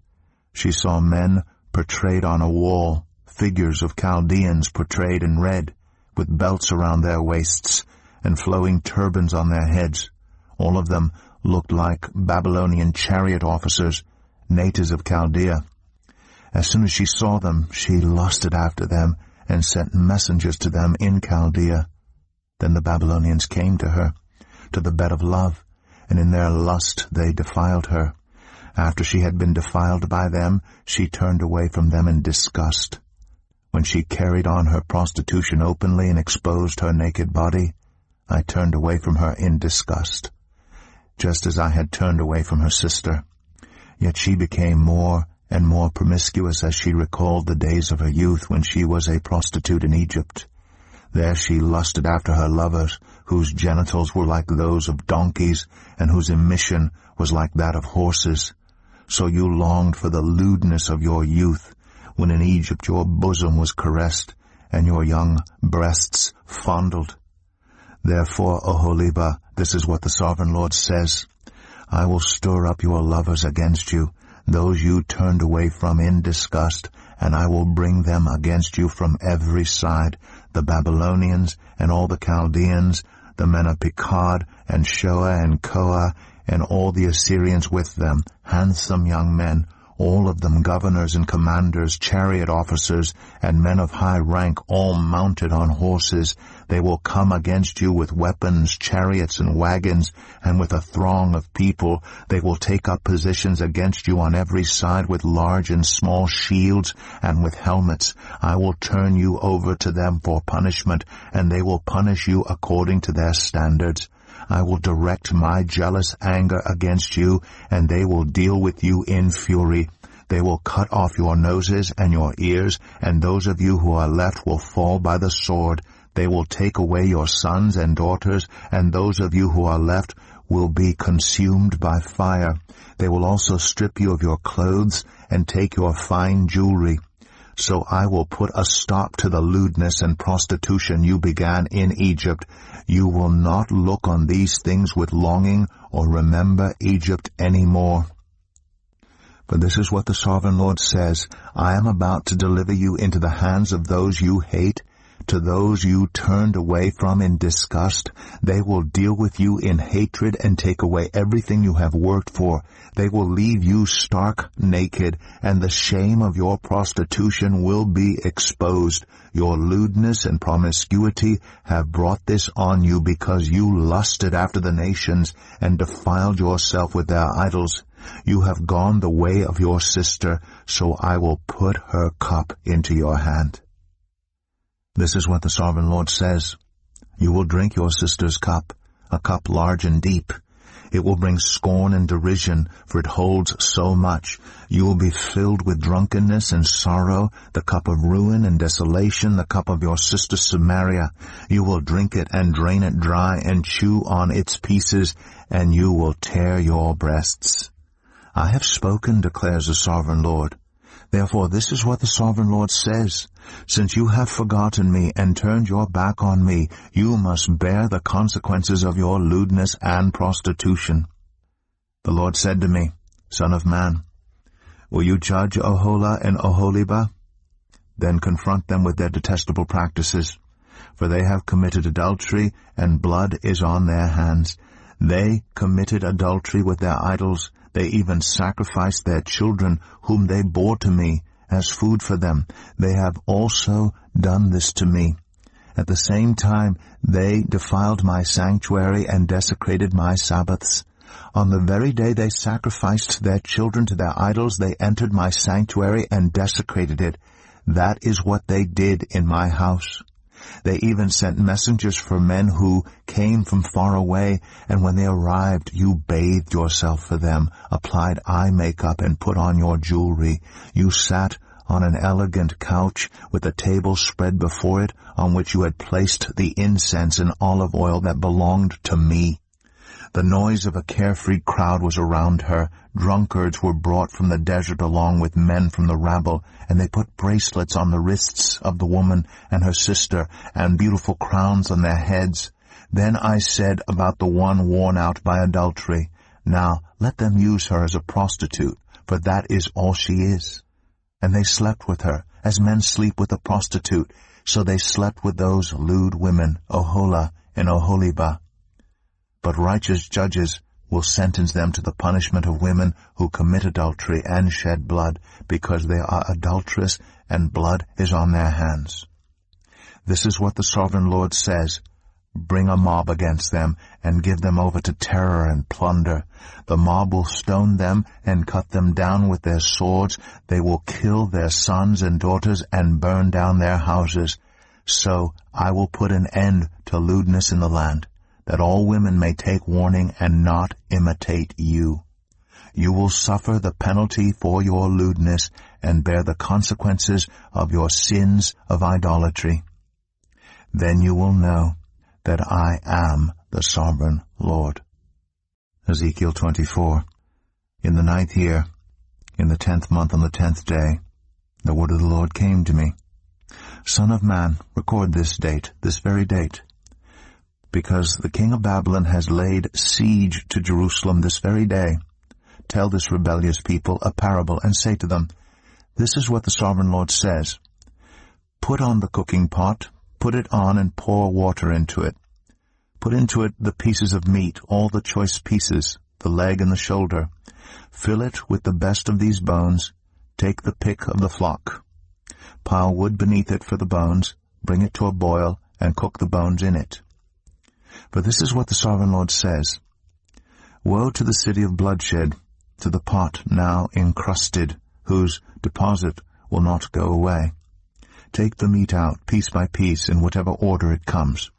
For the blood she shed is in her midst. She poured it on the bare rock. She did not pour it on the ground, where the dust would cover it. To stir up wrath and take revenge, I put her blood on the bare rock, so that it would not be covered. Therefore this is what the Sovereign Lord says. Woe to the city of bloodshed! I too will pile the wood high. So heap on the wood and kindle the fire. Cook the meat well, mixing in the spices, and let the bones be charred. Then set the empty pot on the coals till it becomes hot and its copper glows, so that its impurities may be melted and its deposit burned away. It has frustrated all efforts. Its heavy deposit has not been removed, not even by fire. Now your impurity is lewdness, because I tried to cleanse you, but you would not be cleansed from your impurity. You will not be clean again until my wrath against you has subsided. I, the Lord, have spoken. The time has come for me to act. I will not hold back. I will not have pity, nor will I relent. You will be judged according to your conduct and your actions, declares the Sovereign Lord. The word of the Lord came to me. Son of man, with one blow I am about to take away from you the delight of your eyes. Yet do not lament or weep or shed any tears. Groan quietly, do not mourn for the dead. Keep your turban fastened and your sandals on your feet. Do not cover your mustache and beard or eat the customary food of mourners. So I spoke to the people in the morning, and in the evening my wife died. The next morning I did as I had been commanded. Then the people asked me, "Won't you tell us what these things have to do with us? Why are you acting like this?" So I said to them, "The word of the Lord came to me. Say to the people of Israel, this is what the Sovereign Lord says. I am about to desecrate my sanctuary, the stronghold in which you take pride, the delight of your eyes, the object of your affection. The sons and daughters you left behind will fall by the sword, and you will do as I have done. You will not cover your mustache and beard, or eat the customary food of mourners. You will keep your turbans on your heads and your sandals on your feet. You will not mourn or weep, but will waste away because of your sins and groan among yourselves. Ezekiel will be a sign to you. You will do just as he has done. When this happens, you will know that I am the Sovereign Lord. And you, son of man, on the day I take away their stronghold, their joy and glory, the delight of their eyes, their heart's desire, and their sons and daughters as well, on that day a fugitive will come to tell you the news. At that time your mouth will be opened. You will speak with him and will no longer be silent. So you will be a sign to them, and they will know that I am the Lord." Ezekiel 25.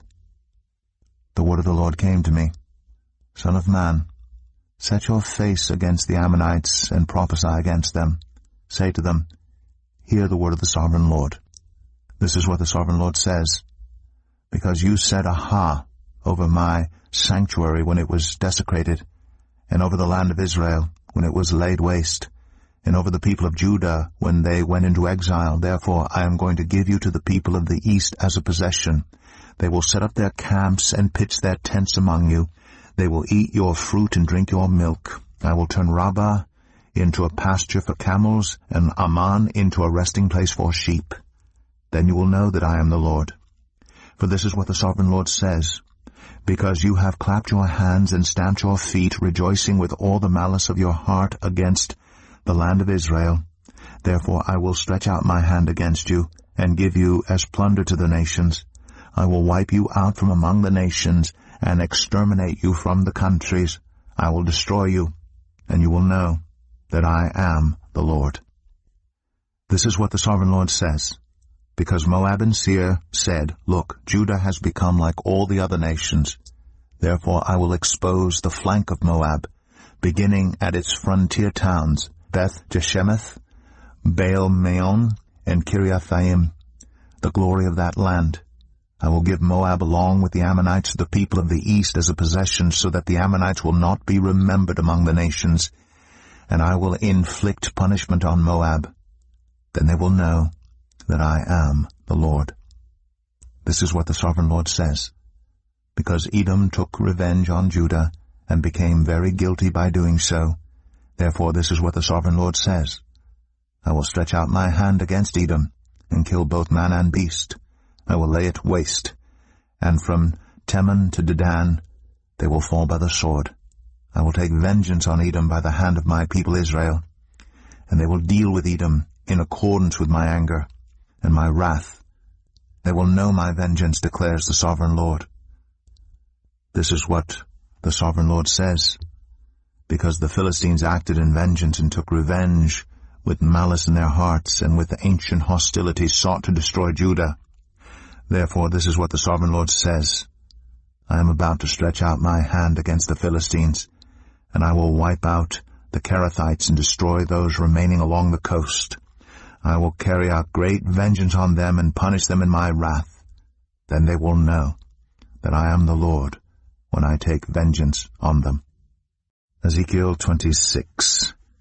In the 11th month of the 12th year, on the first day of the month, the word of the Lord came to me. Son of man, because Tyre has said of Jerusalem, Aha!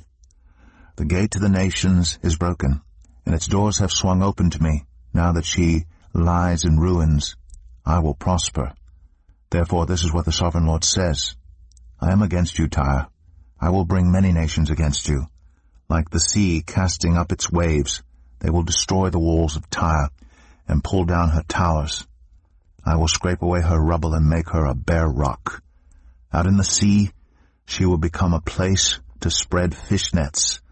For I have spoken, declares the sovereign Lord. She will become plunder for the nations, and her settlements on the mainland will be ravaged by the sword. Then they will know that I am the Lord. But this is what the sovereign Lord says. From the north I am going to bring against Tyre Nebuchadnezzar, king of Babylon, king of kings, with horses and chariots, with horsemen and a great army. He will ravage your settlements on the mainland with the sword. He will set up siege works against you, build a ramp up to your walls, and raise his shields against you. He will direct the blows of his battering rams against your walls, and demolish your towers with his weapons. His horses will be so many that they will cover you with dust. Your walls will tremble at the noise of the war horses, wagons, and chariots when he enters your gates, as men enter a city whose walls have been broken through. The hooves of his horses will trample all your streets. He will kill your people with the sword, and your strong pillars will fall to the ground. They will plunder your wealth and loot your merchandise. They will break down your walls and demolish your fine houses and throw your stones, timber, and rubble into the sea. I will put an end to your noisy songs, and the music of your harps will be heard no more. I will make you a bare rock, and you will become a place to spread fish nets. You will never be rebuilt, for I, the Lord, have spoken, declares the sovereign Lord. This is what the sovereign Lord says to Tyre.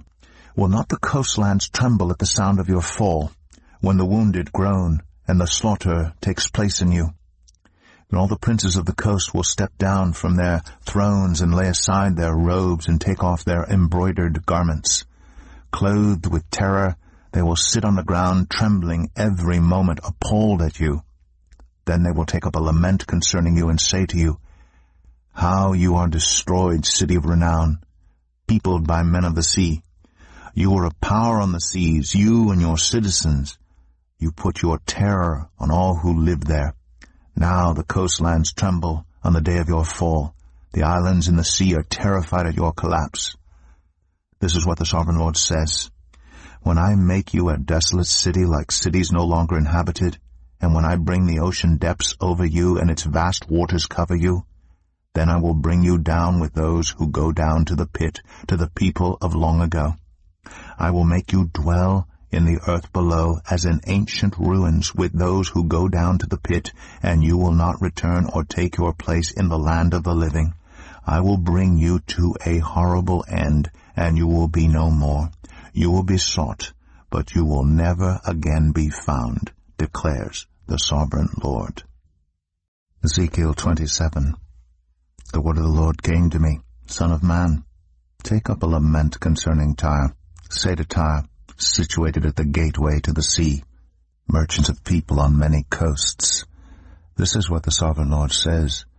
You say, Tyre, I am perfect in beauty. Your domain was on the high seas. Your builders brought your beauty to perfection. They made all your timbers of juniper from Senir.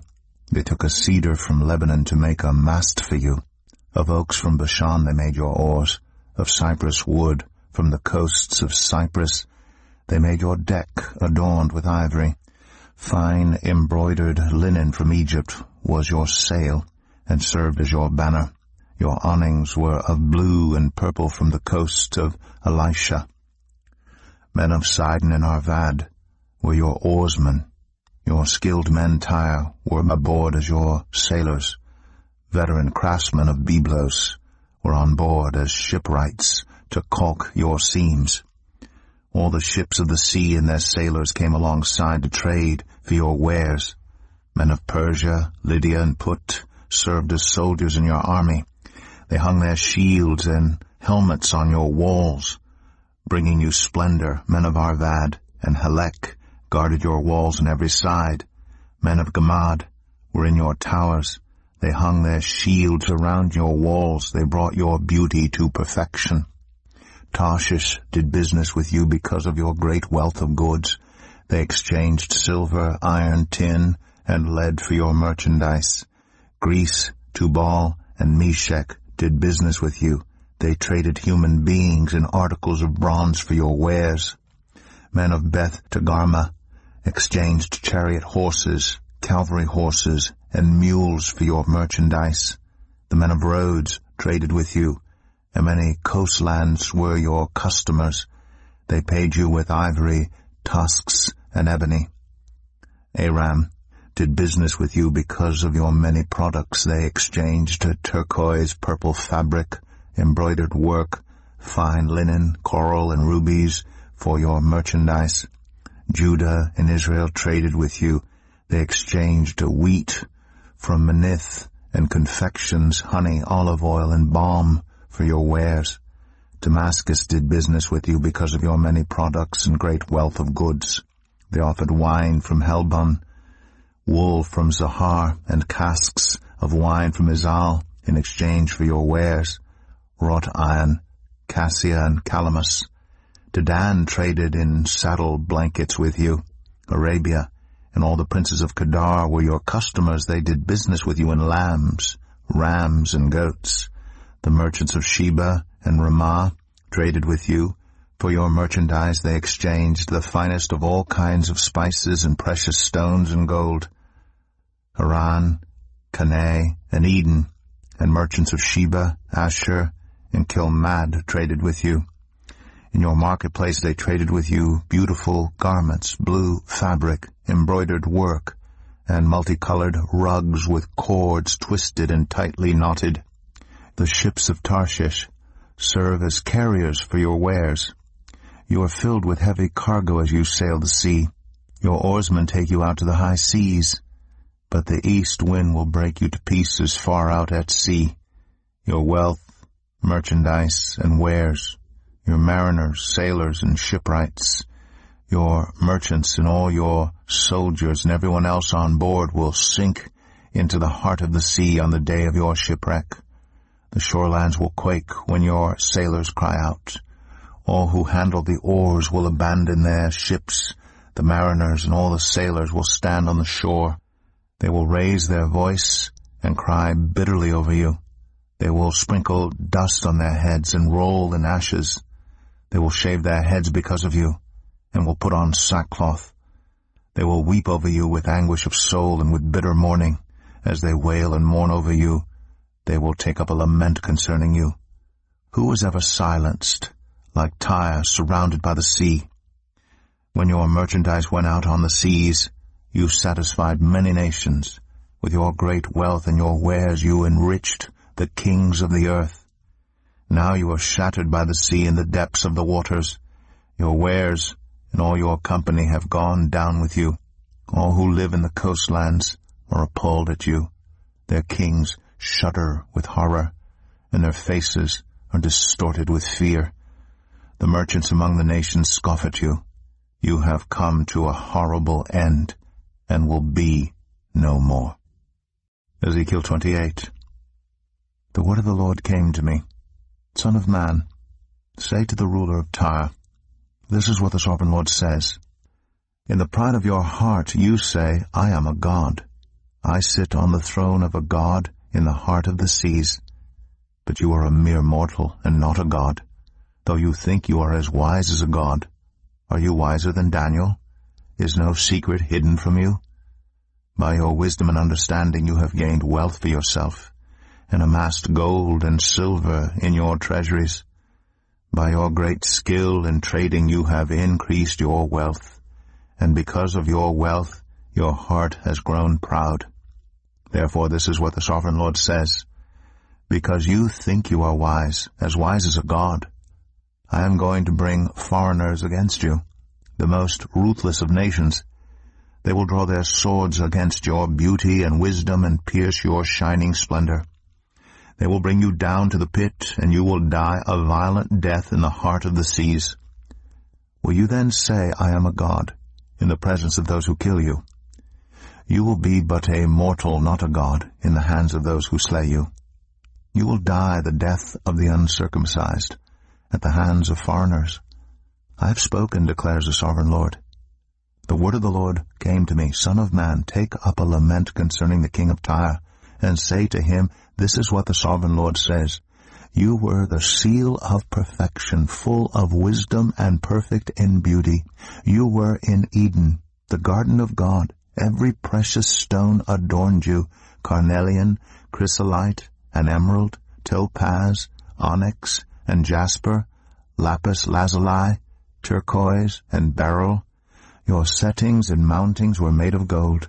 On the day you were created, they were prepared. You were anointed as a guardian cherub, for so I ordained you. You were on the holy mount of God. You walked among the fiery stones. You were blameless in your ways from the day you were created, till wickedness was found in you.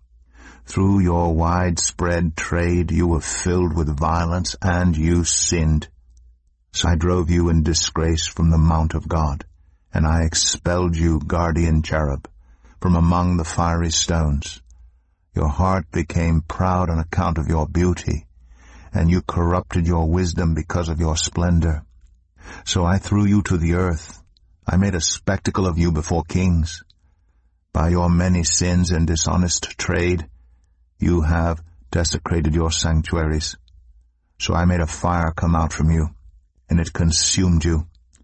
And I reduced you to ashes on the ground in the sight of all who were watching. All the nations who knew you are appalled at you.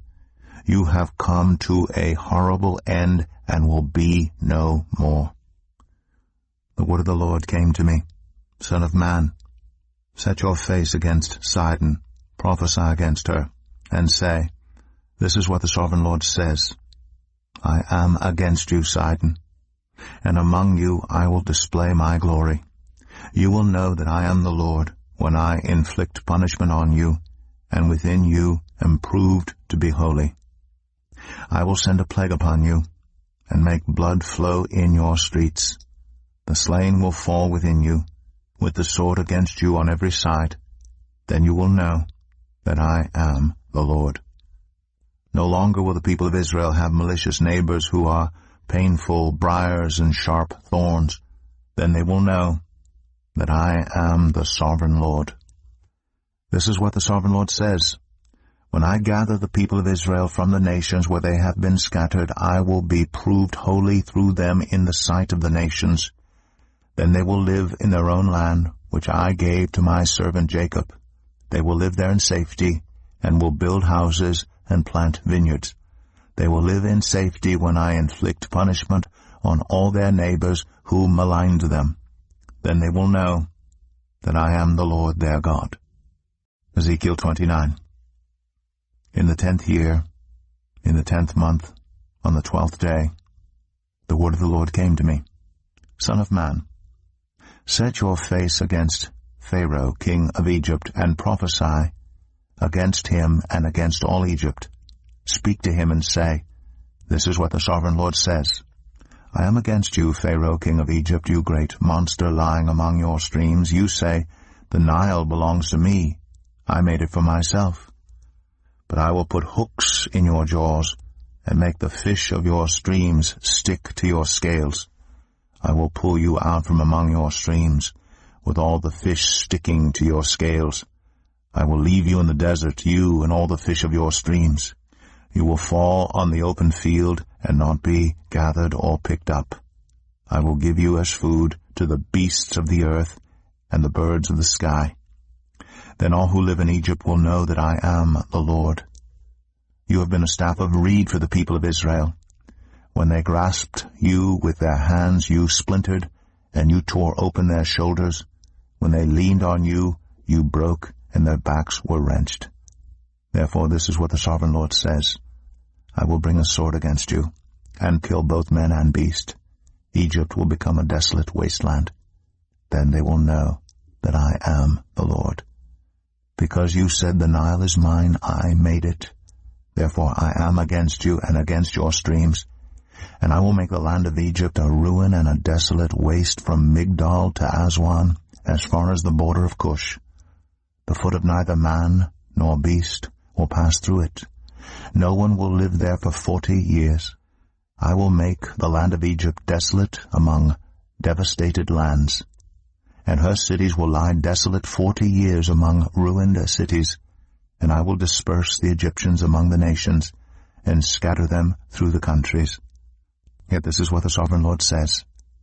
At the end of 40 years I will gather the Egyptians from the nations where they were scattered. I will bring them back from captivity and return them to Upper Egypt, the land of their ancestry.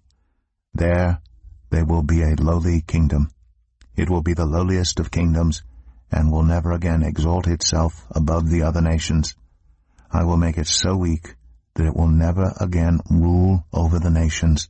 Egypt will no longer be a source of confidence for the people of Israel, but will be a reminder of their sin in turning to her for help. Then they will know that I am the Sovereign Lord. In the 27th year, in the 1st month, on the 1st day, the word of the Lord came to me, Son of man, Nebuchadnezzar king of Babylon drove his army in a hard campaign against Tyre. Every head was rubbed bare, and every shoulder made raw. Yet he and his army got no reward from the campaign he led against Tyre. Therefore this is what the Sovereign Lord says. I am going to give Egypt to Nebuchadnezzar king of Babylon, and he will carry off its wealth. He will loot and plunder the land as pay for his army. I have given him Egypt as a reward for his efforts, because he and his army did it for me, declares the Sovereign Lord. On that day I will make a horn grow for the Israelites, and I will open your mouth among them. Then they will know that I am the Lord. Ezekiel 30.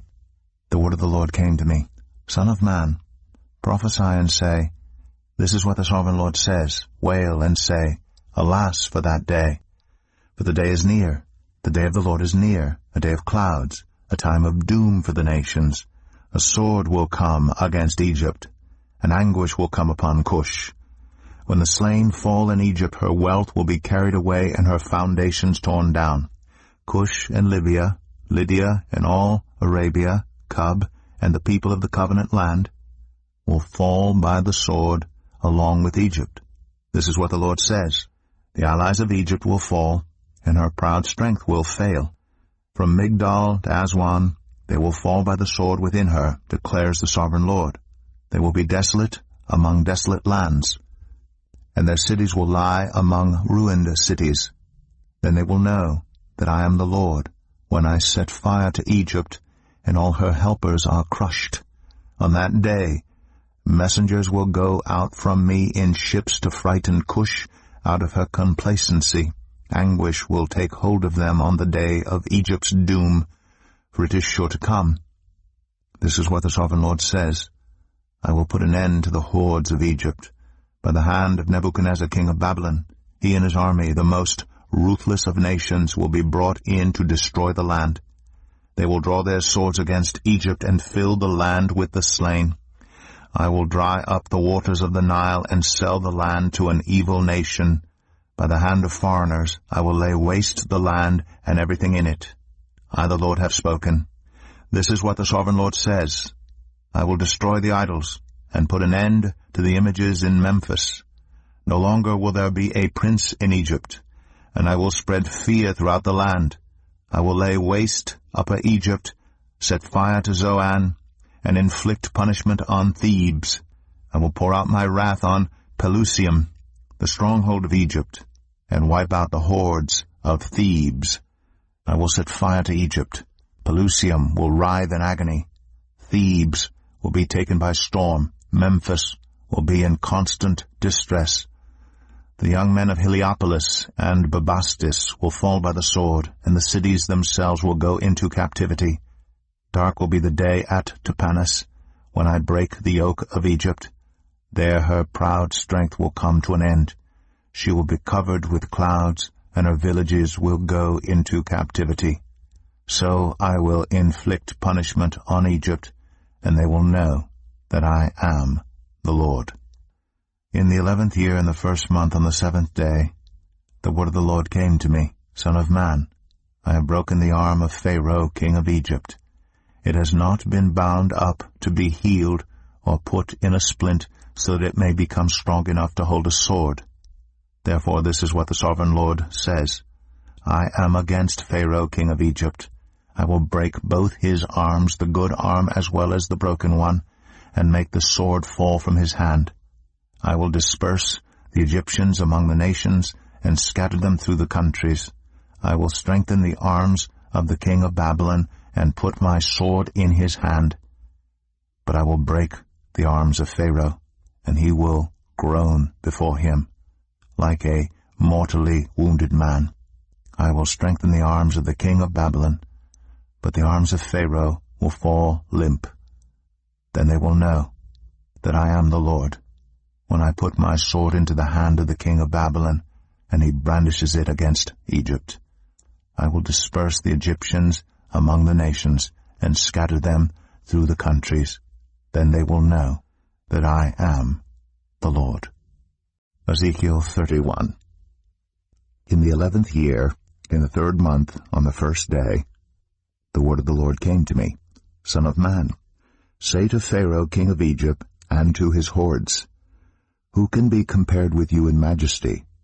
Consider Assyria, once a cedar in Lebanon with beautiful branches overshadowing the forest.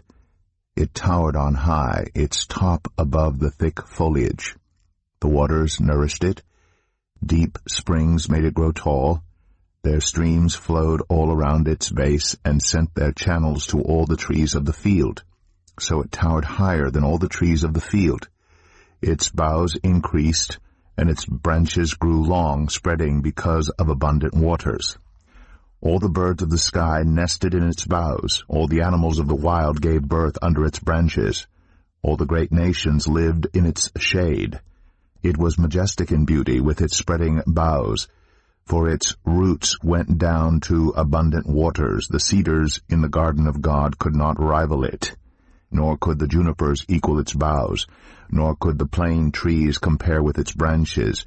No tree in the garden of God could match its beauty. I made it beautiful with abundant branches, the envy of all the trees of Eden in the garden of God. Therefore, this is what the Sovereign Lord says, because the great cedar towered over the thick foliage, and because it was proud of its height, I gave it into the hands of the ruler of the nations, for him to deal with according to its wickedness. I cast it aside, and the most ruthless of foreign nations cut it down and left it. Its boughs fell on the mountains, and in all the valleys. Its branches lay broken in all the ravines of the land. All the nations of the earth came out from under its shade and left it. All the birds settled on the fallen tree, and all the wild animals lived among its branches. Therefore no other trees by the waters are ever to tower proudly on high, lifting their tops above the thick foliage. No other trees so well watered are ever to reach such a height. They are all destined for death, for the earth below, among mortals who go down to the realm of the dead. This is what the Sovereign Lord says. On the day it was brought down to the realm of the dead, I covered the deep springs with mourning for it. I held back its streams, and its abundant waters were restrained. Because of it I clothed Lebanon with gloom, and all the trees of the field withered away. I made the nations tremble at the sound of its fall, when I brought it down to the realm of the dead to be with those who go down to the pit. Then all the trees of Eden, the choicest and best of Lebanon, the well-watered trees, were consoled in the earth below. They too, like the great cedar, had gone down to the realm of the dead, to those killed by the sword, along with the armed men who lived in its shade among the nations. Which of the trees of Eden can be compared with you in splendor and majesty? Yet you too will be brought down with the trees of Eden to the earth below. You will lie among the uncircumcised with those killed by the sword. This is Pharaoh and all his hordes, declares the Sovereign Lord. Ezekiel 32. In the 12th year, in the 12th month on the 1st day, the word of the Lord came to me. Son of man, take up a lament concerning Pharaoh king of Egypt, and say to him, You are like a lion among the nations. You are like a monster in the seas, thrashing about in your streams, churning the water with your feet, and muddying the streams. This is what the Sovereign Lord says. With a great throng of people I will cast my net over you, and they will haul you up in my net. I will throw you on the land and hurl you on the open field. I will let all the birds of the sky settle on you, and all the animals of the wild gorge themselves on you. I will spread your flesh on the mountains and fill the valleys with your remains. I will drench the land with your flowing blood, all the way to the mountains, and the ravines will be filled with your flesh. When I snuff you out, I will cover the heavens and darken their stars. I will cover the sun with a cloud, and the moon will not give its light. All the shining lights in the heavens I will darken over you. I will bring darkness over your land, declares the Sovereign Lord. I will trouble the hearts of many peoples. When I bring about your destruction among the nations, among lands you have not known, I will cause many peoples to be appalled at you, and their kings will shudder with horror because of you, when I brandish my sword before them. On the day of your downfall, each of them will tremble every moment for his life. For this is what the Sovereign Lord says. The sword of the king of Babylon will come against you. I will cause your hordes to fall by the swords of mighty men, the most ruthless of all nations. They will shatter the pride of Egypt, and all her hordes will be overthrown. I will destroy all her cattle from beside abundant waters, no longer to be stirred by the foot of man, or muddied by the hooves of cattle. Then I will let her waters settle, and make her streams flow like oil, declares the Sovereign Lord. When I make Egypt desolate and strip the land of everything in it, when I strike down all who live there, then they will know that I am the Lord. This is the lament they will chant for her. The daughters of the nations will chant it. For Egypt and all her hordes they will chant it, declares the Sovereign Lord. In the 12th year, on the 15th day of the month, the word of the Lord came to me. Son of man, wail for the hordes of Egypt, and consign to the earth below both her and the daughters of mighty nations, along with those who go down to the pit. Say to them, Are you more favored than others? Go down and be laid among the uncircumcised. They will fall among those killed by the sword. The sword is drawn. Let her be dragged off with all her hordes. From within the realm of the dead, the mighty leaders will say of Egypt and her allies, They have come down, and they lie with the uncircumcised, with those killed by the sword. Assyria is there with her whole army. She is surrounded by the graves of all her slain, all who have fallen by the sword. Their graves are in the depths of the pit, and her army lies around her grave. All who had spread terror in the land of the living are slain, fallen by the sword. Elam is there, with all her hordes, around her grave. All of them are slain, fallen by the sword. All who had spread terror in the land of the living went down uncircumcised to the earth below. They bear their shame with those who go down to the pit. A bed is made for her among the slain, with all her hordes around her grave. All of them are uncircumcised, killed by the sword. Because their terror had spread in the land of the living, they bear their shame with those who go down to the pit. They are laid among the slain.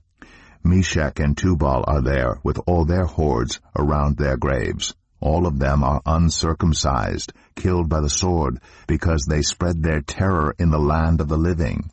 But they do not lie with the fallen warriors of old, who went down to the realm of the dead with their weapons of war, their swords placed under their heads, and their shields resting on their bones, though these warriors also had terrorized the land of the living. You too, Pharaoh, will be broken, and will lie among the uncircumcised, with those killed by the sword. Edom is there, her kings and all her princes. Despite their power, they are laid with those killed by the sword. They lie with the uncircumcised, with those who go down to the pit. All the princes of the north and all the Sidonians are there. They went down with the slain in disgrace despite the terror caused by their power. They lie uncircumcised with those killed by the sword, and bear their shame with those who go down to the pit. Pharaoh, he and all his army, will see them, and he will be consoled for all his hordes that were killed by the sword, declares the Sovereign Lord. Although I had him spread terror in the land of the living, Pharaoh and all his hordes will be laid among the uncircumcised, with those killed by the sword, declares the sovereign Lord. Ezekiel 33. The word of the Lord came to me, Son of man, speak to your people and say to them, When I bring the sword against a land, and the people of the land choose one of their men, and make him their watchman, and he sees the sword coming against the land, and blows the trumpet to warn the people, then if anyone hears the trumpet but does not heed the warning, and the sword comes and takes their life, their blood will be on their own head. Since they heard the sound of the trumpet but did not heed the warning, their blood will be on their own head. If they had heeded the warning, they would have saved themselves. But if the watchman sees the sword coming and does not blow the trumpet to warn the people, and the sword comes and takes someone's life, that person's life will be taken because of their sin, but I will hold the watchman accountable for their blood. Son of man, I have made you a watchman for the people of Israel. So hear the word I speak, and give them warning for me. When I say to the wicked, You wicked person, you will surely die, and you do not speak out to dissuade them from their ways, that wicked person will die for their sin, and I will hold you accountable for their blood. But if you do warn the wicked person to turn from their ways, and they do not do so, they will die for their sin, though you yourself will be saved. Son of man, say to the Israelites, This is what you are saying. Our offenses and sins weigh us down, and we are wasting away because of them. How then can we live? Say to them, As surely as I live, declares the sovereign Lord, I take no pleasure in the death of the wicked, but rather that they turn from their ways and live. Turn from your evil ways. Why will you die, people of Israel? Therefore, Son of man, say to your people, If someone who is righteous disobeys, that person's former righteousness will count for nothing. And if someone who is wicked repents, that person's former wickedness will not bring condemnation. The righteous person who sins will not be allowed to live even though they were formerly righteous. If I tell a righteous person that they will surely live, but then they trust in their righteousness and do evil, none of the righteous things that person has done will be remembered. They will die for the evil they have done. And if I say to a wicked person, You will surely die, but they then turn away from their sin and do what is just and right, if they give back what they took in pledge for a loan, return what they have stolen, follow the decrees that give life and do no evil, that person will surely live. They will not die. None of the sins that person has committed will be remembered against them. They have done what is just and right. They will surely live. Yet your people say, The way of the Lord is not just. But it is their way that is not just. If a righteous person turns from their righteousness and does evil, they will die for it. And if a wicked person turns away from their wickedness and does what is just and right, they will live by doing so. Yet you Israelites say, The way of the Lord is not just. But I will judge each of you according to your own ways. In the 12th year of our exile, in the 10th month, on the 5th day, a man who had escaped from Jerusalem came to me and said, The city has fallen. Now the evening before the man arrived, the hand of the Lord was on me, and he opened my mouth before the man came to me in the morning. So my mouth was opened, and I was no longer silent. Then the word of the Lord came to me, Son of man, the people living in those ruins in the land of Israel are saying, Abraham was only one man, yet he possessed the land, but we are many. Surely the land has been given to us as our possession. Therefore say to them, This is what the sovereign Lord says. Since you eat meat with the blood still in it, and look to your idols and shed blood, should you then possess the land? You rely on your sword, you do detestable things, and each of you defiles his neighbor's wife. Should you then possess the land? Say this to them, This is what the sovereign Lord says. As surely as I live, those who are left in the ruins will fall by the sword. Those out in the country I will give to the wild animals to be devoured, and those in strongholds and caves will die of a plague. I will make the land a desolate waste, and her proud strength will come to an end, and the mountains of Israel will become desolate so that no one will cross them. Then they will know that I am the Lord, when I have made the land a desolate waste because of all the detestable things they have done. As for you, son of man, your people are talking together about you by the walls and at the doors of the houses, saying to each other, Come and hear the message that has come from the Lord. My people come to you as they usually do, and sit before you to hear your words, but they do not put them into practice. Their mouths speak of love, but their hearts are greedy for unjust gain. Indeed, to them you are nothing more than one who sings love songs with a beautiful voice and plays an instrument well, for they hear your words, but do not put them into practice. When all this comes true, and it surely will, then they will know that a prophet has been among them. Ezekiel 34. The word of the Lord came to me, Son of man, prophesy against the shepherds of Israel. Prophesy and say to them, This is what the sovereign Lord says. Woe to you, shepherds of Israel, who only take care of yourselves. Should not shepherds take care of the flock? You eat the curds, clothe yourselves with the wool, and slaughter the choice animals, but you do not take care of the flock. You have not strengthened the weak, or healed the sick, or bound up the injured. You have not brought back the strays, or searched for the lost. You have ruled them harshly and brutally. So they were scattered because there was no shepherd, and when they were scattered they became food for all the wild animals. My sheep wandered over all the mountains and on every high hill. They were scattered over the whole earth, and no one searched or looked for them. Therefore, you shepherds, hear the word of the Lord.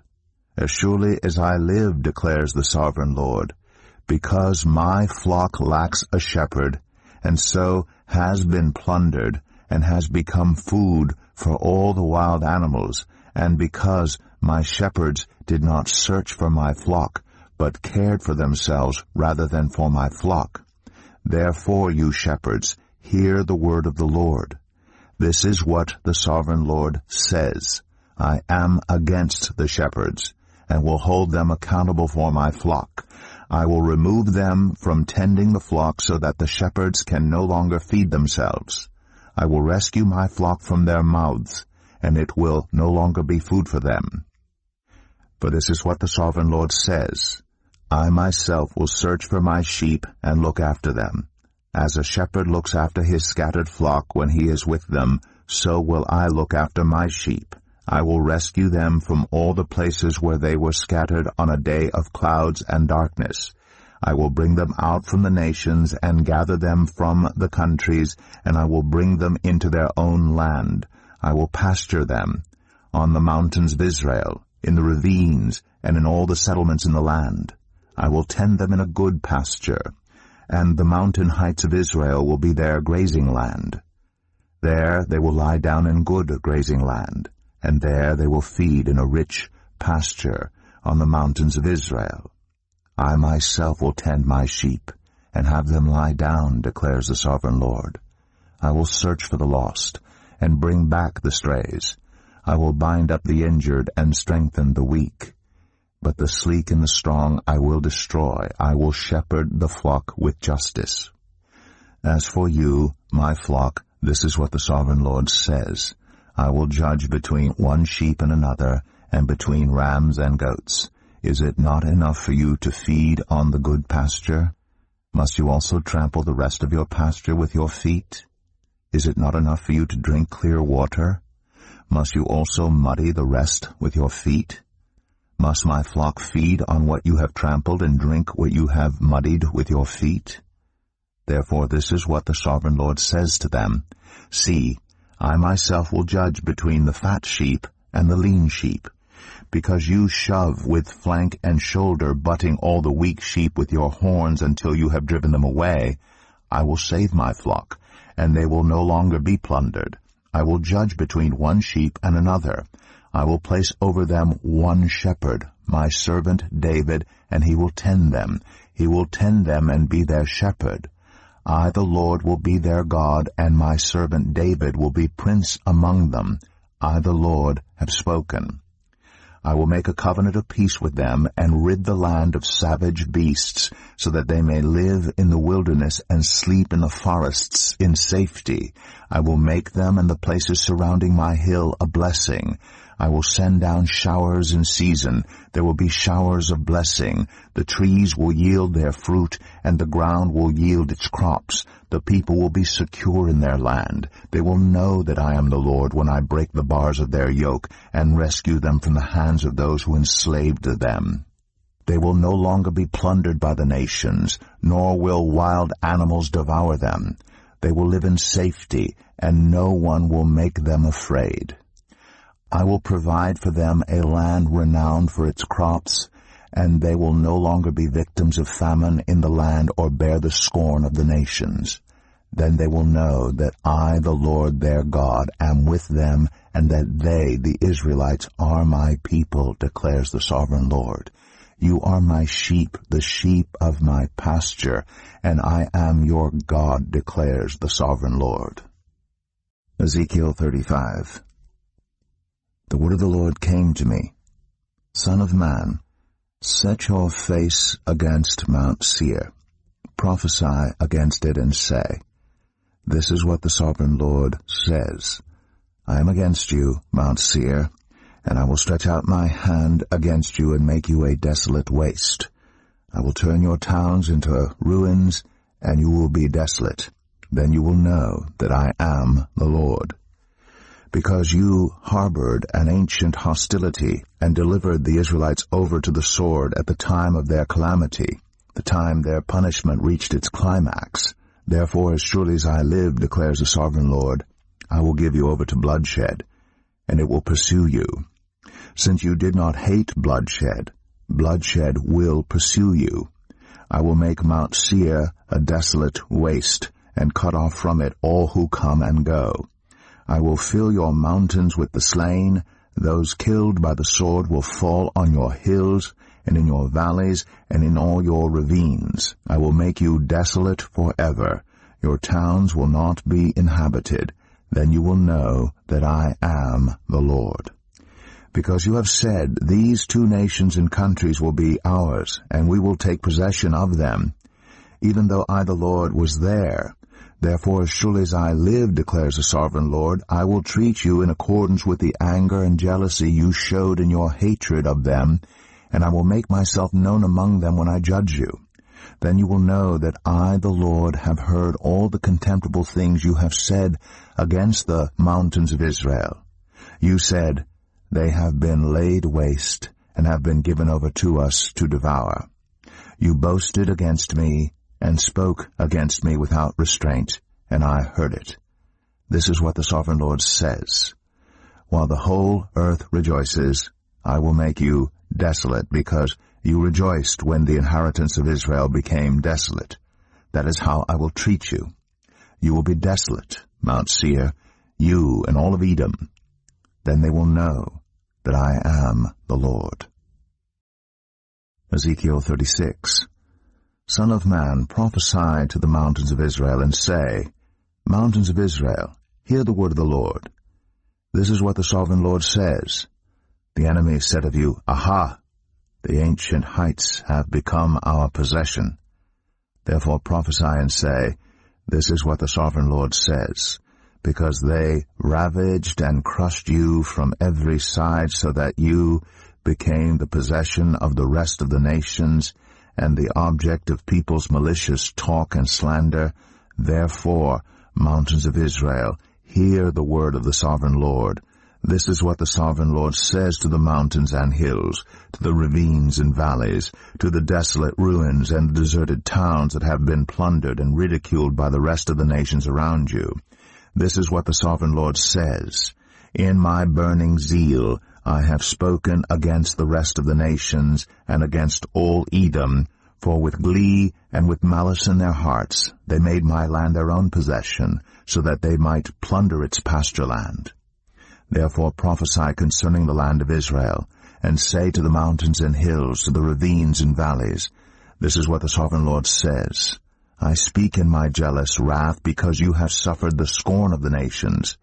Therefore this is what the Sovereign Lord says. I swear with uplifted hand that the nations around you will also suffer scorn. But you, mountains of Israel, will produce branches and fruit for my people Israel, for they will soon come home. I am concerned for you, and will look on you with favor. You will be plowed and sown, and I will cause many people to live on you, yes, all of Israel. The towns will be inhabited, and the ruins rebuilt. I will increase the number of people and animals living on you, and they will be fruitful and become numerous. I will settle people on you as in the past, and will make you prosper more than before. Then you will know that I am the Lord. I will cause people, my people Israel, to live on you. They will possess you, and you will be their inheritance. You will never again deprive them of their children. This is what the Sovereign Lord says. Because some say to you, You devour people, and deprive your nation of its children. Therefore, you will no longer devour people or make your nation childless, declares the Sovereign Lord.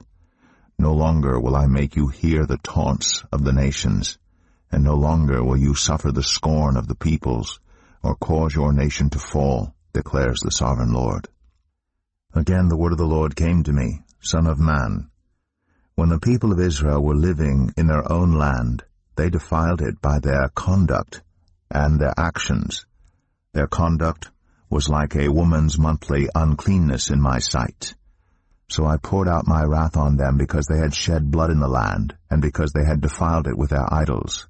I dispersed them among the nations, and they were scattered through the countries.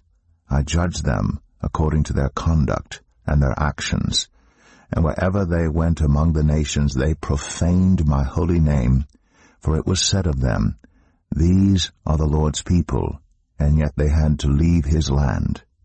I had concern for my holy name, which the people of Israel profaned among the nations where they had gone.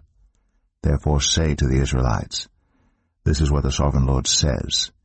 It is not for your sake, people of Israel, that I am going to do these things, but for the sake of my holy name, which you have profaned among the nations where you have gone. I will show the holiness of my great name, which has been profaned among the nations, the name you have profaned among them. Then the nations will know that I am the Lord, declares the Sovereign Lord, when I am proved holy through you before their eyes. For I will take you out of the nations, I will gather you from all the countries and bring you back into your own land. I will sprinkle clean water on you, and you will be clean. I will cleanse you from all your impurities and from all your idols. I will give you a new heart and put a new spirit in you. I will remove from you your heart of stone and give you a heart of flesh. And I will put my spirit in you and move you to follow my decrees and be careful to keep my laws. Then you will live in the land I gave your ancestors. You will be my people, and I will be your God. I will save you from all your uncleanness. I will call for the grain and make it plentiful, and will not bring famine upon you. I will increase the fruit of the trees and the crops of the field, so that you will no longer suffer disgrace among the nations because of famine. Then you will remember your evil ways and wicked deeds, and you will loathe yourselves for your sins and detestable practices. I want you to know that I'm not doing this for your sake, declares the Sovereign Lord. Be ashamed and disgraced for your conduct, people of Israel. This is what the Sovereign Lord says. On the day I cleanse you from all your sins, I will resettle your towns, and the ruins will be rebuilt. The desolate land will be cultivated instead of lying desolate in the sight of all who pass through it. They will say, This land that was laid waste has become like the Garden of Eden. The cities that were lying in ruins, desolate and destroyed, are now fortified and inhabited. Then the nations around you that remain will know that I, the Lord, have rebuilt what was destroyed, and have replanted what was desolate. I, the Lord, have spoken, and I will do it. This is what the Sovereign Lord says. Once again, I will yield to Israel's plea and do this for them. I will make their people as numerous as sheep, as numerous as the flocks for offerings at Jerusalem during her appointed festivals. So will the ruined cities be filled with flocks of people. Then they will know that I am the Lord. Ezekiel 37. The hand of the Lord was on me, and he brought me out by the Spirit of the Lord, and set me in the middle of a valley. It was full of bones. He led me back and forth among them, and I saw a great many bones on the floor of the valley, bones that were very dry. He asked me, Son of man, can these bones live? I said, Sovereign Lord, you alone know.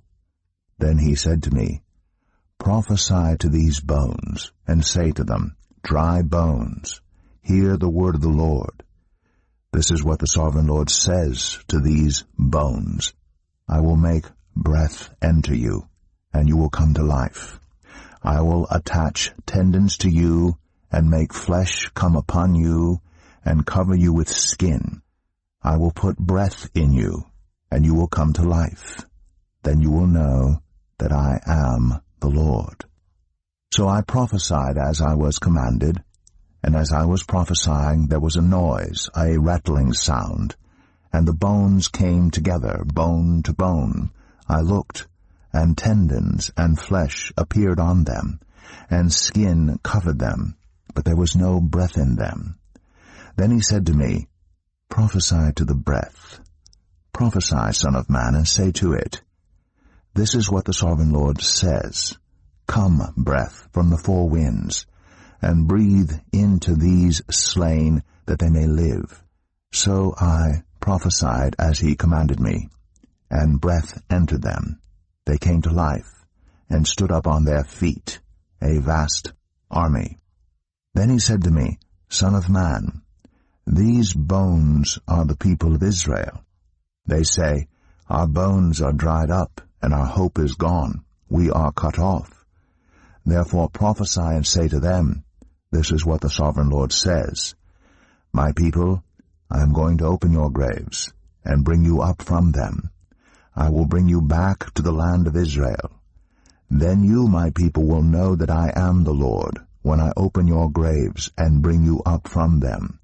I will put my spirit in you, and you will live, and I will settle you in your own land. Then you will know that I, the Lord, have spoken, and I have done it, declares the Lord. The word of the Lord came to me, Son of man, take a stick of wood and write on it, belonging to Judah and the Israelites associated with him. Then take another stick of wood and write on it, belonging to Joseph, that is, to Ephraim, and all the Israelites associated with him. Join them together into one stick, so that they will become one in your hand. When your people ask you, Won't you tell us what you mean by this? Say to them, This is what the Sovereign Lord says. I am going to take the stick of Joseph, which is in Ephraim's hand, and of the Israelite tribes associated with him, and join it to Judah's stick. I will make them into a single stick of wood, and they will become one in my hand. Hold before their eyes the sticks you have written on, and say to them, This is what the Sovereign Lord says. I will take the Israelites out of the nations where they have gone. I will gather them from all around and bring them back into their own land. I will make them one nation in the land, on the mountains of Israel. There will be one king over all of them, and they will never again be two nations, or be divided into two kingdoms. They will no longer defile themselves with their idols and vile images, or with any of their offenses. For I will save them from all their sinful backsliding, and I will cleanse them. They will be my people, and I will be their God. My servant David will be king over them, and they will all have one shepherd. They will follow my laws and be careful to keep my decrees. They will live in the land I gave to my servant Jacob, the land where your ancestors lived. They and their children and their children's children will live there forever, and David my servant will be their prince forever. I will make a covenant of peace with them. It will be an everlasting covenant. I will establish them and increase their numbers, and I will put my sanctuary among them forever. My dwelling place will be with them. I will be their God, and they will be my people. Then the nations will know that I, the Lord, make Israel holy, when my sanctuary is among them forever. Ezekiel 38. The word of the Lord came to me. Son of man, set your face against Gog, of the land of Magog, the chief prince of Meshech and Tubal. Prophesy against him and say, This is what the sovereign Lord says. I am against you, Gog, chief prince of Meshech and Tubal. I will turn you around, put hooks in your jaws, and bring you out with your whole army, your horses, your horsemen fully armed, and a great horde with large and small shields, all of them brandishing their swords. Persia, Cush, and Put will be with them, all with shields and helmets. Also Gomer with all its troops, and Beth Togarmah from the far north with all its troops, the many nations with you. Get ready, be prepared, you and all the hordes gathered about you, and take command of them. After many days you will be called to arms.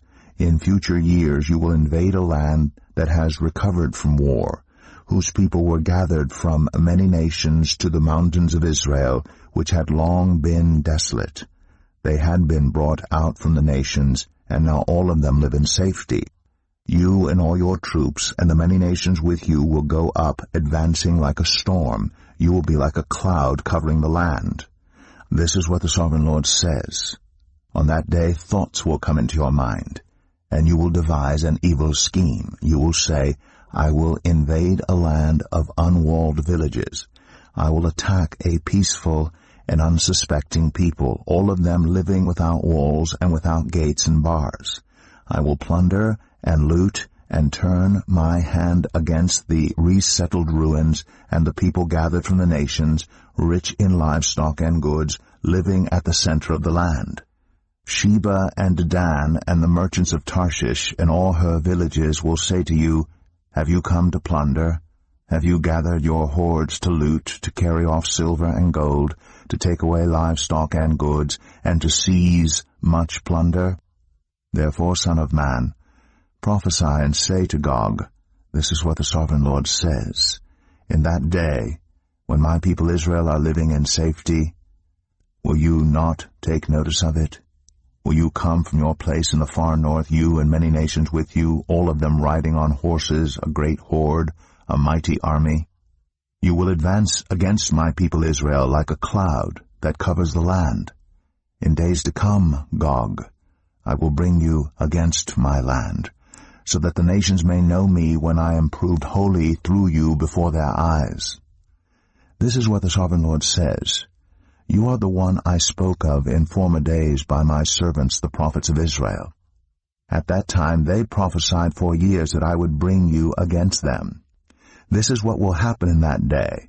When Gog attacks the land of Israel, my hot anger will be aroused, declares the sovereign Lord. In my zeal and fiery wrath I declare that at that time there shall be a great earthquake in the land of Israel. The fish in the sea, the birds in the sky, the beasts of the field, every creature that moves along the ground, and all the people on the face of the earth will tremble at my presence. The mountains will be overturned, the cliffs will crumble, and every wall will fall to the ground. I will summon a sword against Gog on all my mountains, declares the sovereign Lord. Every man's sword will be against his brother. I will execute judgment on him with plague and bloodshed. I will pour down torrents of rain, hailstones, and burning sulfur on him, and on his troops, and on the many nations with him. And so I will show my greatness and my holiness, and I will make myself known in the sight of many nations. Then they will know that I am the Lord. Ezekiel 39. Son of man, prophesy against Gog and say, This is what the sovereign Lord says. I am against you, Gog, chief prince of Meshech and Tubal. I will turn you around and drag you along. I will bring you from the far north and send you against the mountains of Israel. Then I will strike your bow from your left hand and make your arrows drop from your right hand. On the mountains of Israel you will fall, you and all your troops and the nations with you. I will give you as food to all kinds of carrion birds and to the wild animals. You will fall in the open field. For I have spoken, declares the sovereign Lord. I will send fire on Magog and on those who live in safety in the coastlands, and they will know that I am the Lord. I will make known my holy name among my people Israel. I will no longer let my holy name be profaned, and the nations will know that I, the Lord, am the Holy One in Israel. It is coming. It will surely take place, declares the sovereign Lord. This is the day I have spoken of. Then those who live in the towns of Israel will go out and use the weapons for fuel and burn them up, the small and large shields, the bows and arrows, the war clubs and spears. For 7 years they will use them for fuel. They will not need to gather wood from the fields or cut it from the forests, because they will use the weapons for fuel. And they will plunder those who plundered them, and loot those who looted them, declares the sovereign Lord. On that day I will give Gog a burial place in Israel, in the valley of those who travel east of the sea. It will block the way of travelers, because Gog and all his hordes will be buried there. So it will be called the valley of Hamon-Gog. For 7 months the Israelites will be burying them in order to cleanse the land. All the people of the land will bury them. And the day I display my glory will be a memorable day for them, declares the sovereign Lord. People will be continually employed in cleansing the land. They will spread out across the land, and along with others they will bury any bodies that are lying on the ground. After the 7 months they will carry out a more detailed search. As they go through the land, anyone who sees a human bone will leave a marker beside it until the grave diggers bury it in the valley of Hamon-Gog, near a town called Hamanah, and so they will cleanse the land. Son of man, this is what the sovereign Lord says. Call out to every kind of bird and all the wild animals, assemble, and come together from all around to the sacrifice I am preparing for you, the great sacrifice on the mountains of Israel. There you will eat flesh and drink blood. You will eat the flesh of mighty men and drink the blood of the princes of the earth, as if they were rams and lambs, goats and bulls, all of them fattened animals from Bashan. At the sacrifice I am preparing for you, you will eat fat till you are glutted, and drink blood till you are drunk. At my table you will eat your fill of horses and riders, mighty men and soldiers of every kind, declares the sovereign Lord. I will display my glory among the nations, and all the nations will see the punishment I inflict and the hand I lay on them. From that day forward the people of Israel will know that I am the Lord their God, and the nations will know that the people of Israel went into exile for their sin, because they were unfaithful to me. So I hid my face from them and handed them over to their enemies, and they all fell by the sword. I dealt with them according to their uncleanness and their offenses, and I hid my face from them. Therefore this is what the sovereign Lord says. I will now restore the fortunes of Jacob, and will have compassion on all the people of Israel, and I will be zealous for my holy name.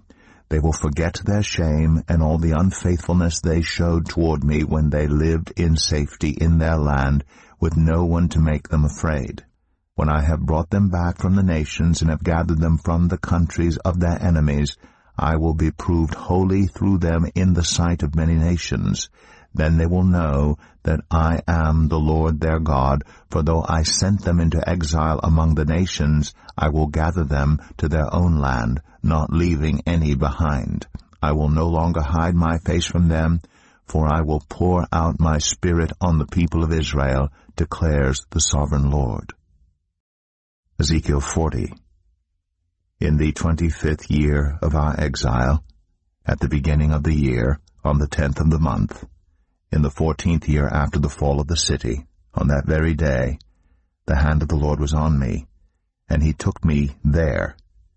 In visions of God he took me to the land of Israel, and set me on a very high mountain, on whose south side were some buildings that looked like a city. He took me there, and I saw a man whose appearance was like bronze.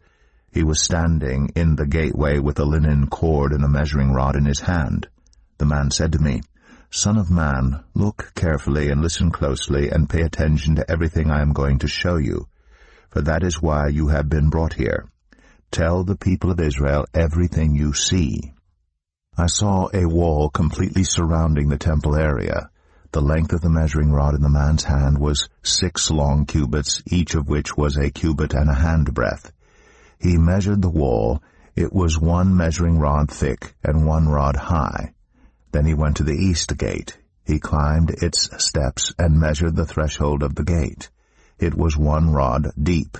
The alcoves for the guards were 1 rod long and 1 rod wide, and the projecting walls between the alcoves were 5 cubits thick, and the threshold of the gate next to the portico facing the temple was 1 rod deep. Then he measured the portico of the gateway. It was 8 cubits deep, and its jambs were 2 cubits thick. The portico of the gateway faced the temple. Inside the east gate were 3 alcoves on each side. The 3 had the same measurements, and the faces of the projecting walls on each side had the same measurements. Then he measured the width of the entrance of the gateway. It was 10 cubits, and its length was 13 cubits. In front of each alcove was a wall 1 cubit high, and the alcoves were 6 cubits square. Then he measured the gateway from the top of the rear wall of 1 alcove to the top of the opposite one. The distance was 25 cubits from 1 parapet opening to the opposite one. He measured along the faces of the projecting walls all around the inside of the gateway 60 cubits. The measurement was up to the portico facing the courtyard. The distance from the entrance of the gateway to the far end of its portico was 50 cubits. The alcoves and the projecting walls inside the gateway were surmounted by narrow parapet openings all around, as was the portico. The openings all around faced inward. The faces of the projecting walls were decorated with palm trees. Then he brought me into the outer court. There I saw some rooms and a pavement that had been constructed all around the court. There were 30 rooms along the pavement. It abutted the sides of the gateways and was as wide as they were long. This was the lower pavement. Then he measured the distance from the inside of the lower gateway to the outside of the inner court. It was 100 cubits on the east side as well as on the north. Then he measured the length and width of the north gate, leading into the outer court, its alcoves 3 on each side, its projecting walls, and its portico had the same measurements as those of the first gateway. It was 50 cubits long and 25 cubits wide. Its openings, its portico, and its palm tree decorations had the same measurements as those of the gate facing east. 7 steps led up to it, with its portico opposite them. There was a gate to the inner court facing the north gate, just as there was on the east. He measured from one gate to the opposite one. It was 100 cubits. Then he led me to the south side, and I saw the south gate. He measured its jambs and its portico, and they had the same measurements as the others. The gateway and its portico had narrow openings all around, like the openings of the others. It was 50 cubits long and 25 cubits wide. 7 steps led up to it, with its portico opposite them. It had palm tree decorations on the faces of the projecting walls on each side. The inner court also had a gate facing south, and he measured from this gate to the outer gate on the south side. It was 100 cubits. Then he brought me into the inner court through the south gate, and he measured the south gate. It had the same measurements as the others, its alcoves, its projecting walls, and its portico had the same measurements as the others. The gateway and its portico had openings all around. It was 50 cubits long and 25 cubits wide. The porticos of the gateways around the inner court were 25 cubits wide and 5 cubits deep. Its portico faced the outer court. Palm trees decorated its jambs, and 8 steps led up to it. Then he brought me to the inner court on the east side, and he measured the gateway. It had the same measurements as the others. Its alcoves, its projecting walls, and its portico had the same measurements as the others. The gateway and its portico had openings all around. It was 50 cubits long and 25 cubits wide. Its portico faced the outer court. Palm trees decorated the jambs on either side, and 8 steps led up to it. Then he brought me to the north gate and measured it. It had the same measurements as the others, as did its alcoves, its projecting walls, and its portico, and it had openings all around. It was 50 cubits long and 25 cubits wide. Its portico faced the outer court. Palm trees decorated the jambs on either side, and 8 steps led up to it. A room with a doorway was by the portico in each of the inner gateways where the burnt offerings were washed. In the portico of the gateway were 2 tables on each side on which the burnt offerings, sin offerings, and guilt offerings were slaughtered. By the outside wall of the portico of the gateway, near the steps at the entrance of the north gateway, were 2 tables, and on the other side of the steps were 2 tables. So there were 4 tables on one side of the gateway and 4 on the other, 8 tables in all, on which the sacrifices were slaughtered. There were also 4 tables of dressed stone for the burnt offerings, each 1.5 cubits long, 1.5 cubits wide, and 1 cubit high. On them were placed the utensils for slaughtering the burnt offerings and the other sacrifices, and double-pronged hooks, each 1 handbreadth long, were attached to the wall all around. The tables were for the flesh of the offerings.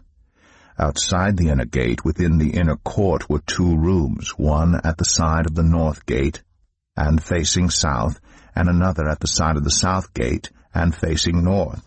He said to me, "The room facing south is for the priests who guard the temple, and the room facing north is for the priests who guard the altar. These are the sons of Zadok, who are the only Levites who may draw near to the Lord to minister before him." Then he measured the court. It was square, 100 cubits long and 100 cubits wide, and the altar was in front of the temple. He brought me to the portico of the temple, and measured the jambs of the portico. They were 5 cubits wide on either side. The width of the entrance was 14 cubits, and its projecting walls were 3 cubits wide on either side. The portico was 20 cubits wide, and 12 cubits from front to back. It was reached by a flight of stairs, and there were pillars on each side of the jambs. Ezekiel 41. Then the man brought me to the main hall, and measured the jambs. The width of the jambs was 6 cubits on each side. The entrance was 10 cubits wide, and the projecting walls on each side of it were 5 cubits wide. He also measured the main hall. It was 40 cubits long and 20 cubits wide. Then he went into the inner sanctuary and measured the jambs of the entrance. Each was 2 cubits wide. The entrance was 6 cubits wide, and the projecting walls on each side of it were 7 cubits wide. And he measured the length of the inner sanctuary. It was 20 cubits, and its width was 20 cubits across the end of the main hall. He said to me, "This is the most holy place." Then he measured the wall of the temple. It was 6 cubits thick, and each side room around the temple was 4 cubits wide. The side rooms were on 3 levels, one above another, 30 on each level. There were ledges all around the wall of the temple to serve as supports for the side rooms, so that the supports were not inserted into the wall of the temple. The side rooms all around the temple were wider at each successive level. The structure surrounding the temple was built in ascending stages so that the rooms widened as one went upward. A stairway went up from the lowest floor to the top floor through the middle floor. I saw that the temple had a raised base all around it, forming the foundation of the side rooms. It was the length of the rod 6 long cubits. The outer wall of the side rooms was 5 cubits thick. The open area between the side rooms of the temple and the priests' rooms was 20 cubits wide all around the temple. There were entrances to the side rooms from the open area, one on the north and another on the south, and the base adjoining the open area was 5 cubits wide all around. The building facing the temple courtyard on the west side was 70 cubits wide. The wall of the building was 5 cubits thick all around, and its length was 90 cubits. Then he measured the temple. It was 100 cubits long, and the temple courtyard and the building with its walls were also 100 cubits long. The width of the temple courtyard on the east, including the front of the temple, was 100 cubits. Then he measured the length of the building facing the courtyard at the rear of the temple, including its galleries on each side. It was 100 cubits. The main hall, the inner sanctuary, and the portico facing the court, as well as the thresholds and the narrow windows and galleries around the 3 of them, everything beyond and including the threshold was covered with wood. The floor, the wall up to the windows, and the windows were covered. In the space above the outside of the entrance to the inner sanctuary, and on the walls at regular intervals, all around the inner and outer sanctuary were carved cherubim and palm trees. Palm trees alternated with cherubim. Each cherub had 2 faces, the face of a human being toward the palm tree on one side, and the face of a lion toward the palm tree on the other. They were carved all around the whole temple. From the floor to the area above the entrance, cherubim and palm trees were carved on the wall of the main hall. The main hall had a rectangular doorframe, and the one at the front of the most holy place was similar. There was a wooden altar 3 cubits high and 2 cubits square. Its corners, its base, and its sides were of wood. The man said to me, "This is the table that is before the Lord." Both the main hall and the most holy place had double doors.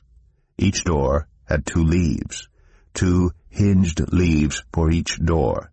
And on the doors of the main hall were carved cherubim and palm trees like those carved on the walls, and there was a wooden overhang on the front of the portico. On the side walls of the portico were narrow windows with palm trees carved on each side. The side rooms of the temple also had overhangs. Ezekiel 42. Then the man led me northward into the outer court and brought me to the rooms opposite the temple courtyard and opposite the outer wall on the north side. The building whose door faced north was 100 cubits long and 50 cubits wide, both in the section 20 cubits from the inner court and in the section opposite the pavement of the outer court, gallery faced gallery at the 3 levels.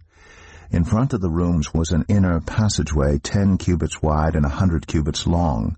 Their doors were on the north.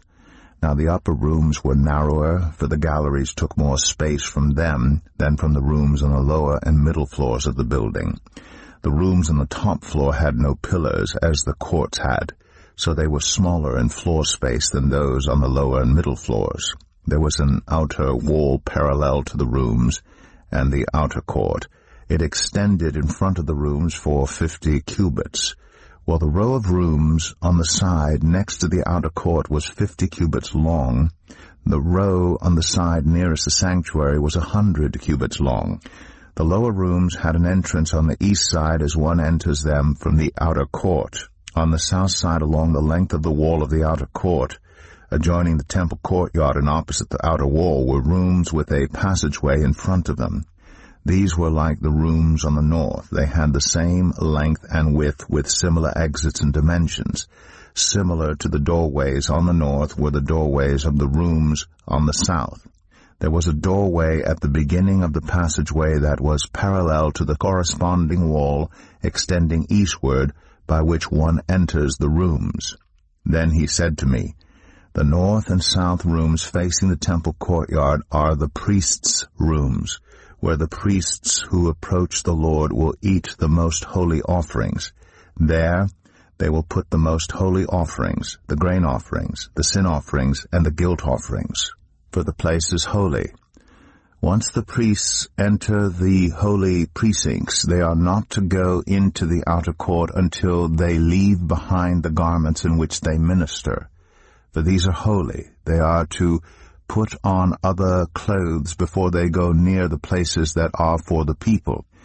When he had finished measuring what was inside the temple area, he led me out by the east gate and measured the area all around. He measured the east side with the measuring rod. It was 500 cubits. He measured the north side. It was 500 cubits by the measuring rod. He measured the south side. It was 500 cubits by the measuring rod. Then he turned to the west side and measured. It was 500 cubits by the measuring rod. So he measured the area on all four sides. It had a wall around it, 500 cubits long and 500 cubits wide, to separate the holy from the common. Ezekiel 43. Then the man brought me to the gate facing east, and I saw the glory of the God of Israel coming from the east. His voice was like the roar of rushing waters, and the land was radiant with his glory. The vision I saw was like the vision I had seen when he came to destroy the city, and like the visions I had seen by the Kebar River, and I fell face down. The glory of the Lord entered the temple through the gate facing east. Then the Spirit lifted me up and brought me into the inner court, and the glory of the Lord filled the temple. While the man was standing beside me, I heard someone speaking to me from inside the temple. He said, "Son of man, this is the place of my throne, and the place for the soles of my feet. This is where I will live among the Israelites forever. The people of Israel will never again defile my holy name, neither they nor their kings, by their prostitution and the funeral offerings for their kings at their death. When they placed their threshold next to my threshold, and their doorposts beside my doorpost, with only a wall between me and them, they defiled my holy name by their detestable practices, so I destroyed them in my anger. Now let them put away from me their prostitution and the funeral offerings for their kings, and I will live among them forever. Son of man, describe the temple to the people of Israel, that they may be ashamed of their sins. Let them consider its perfection, and if they are ashamed of all they have done, make known to them the design of the temple, its arrangement, its exits and entrances, its whole design, and all its regulations and laws. Write these down before them so that they may be faithful to its design and follow all its regulations. This is the law of the temple. All the surrounding area on top of the mountain will be most holy.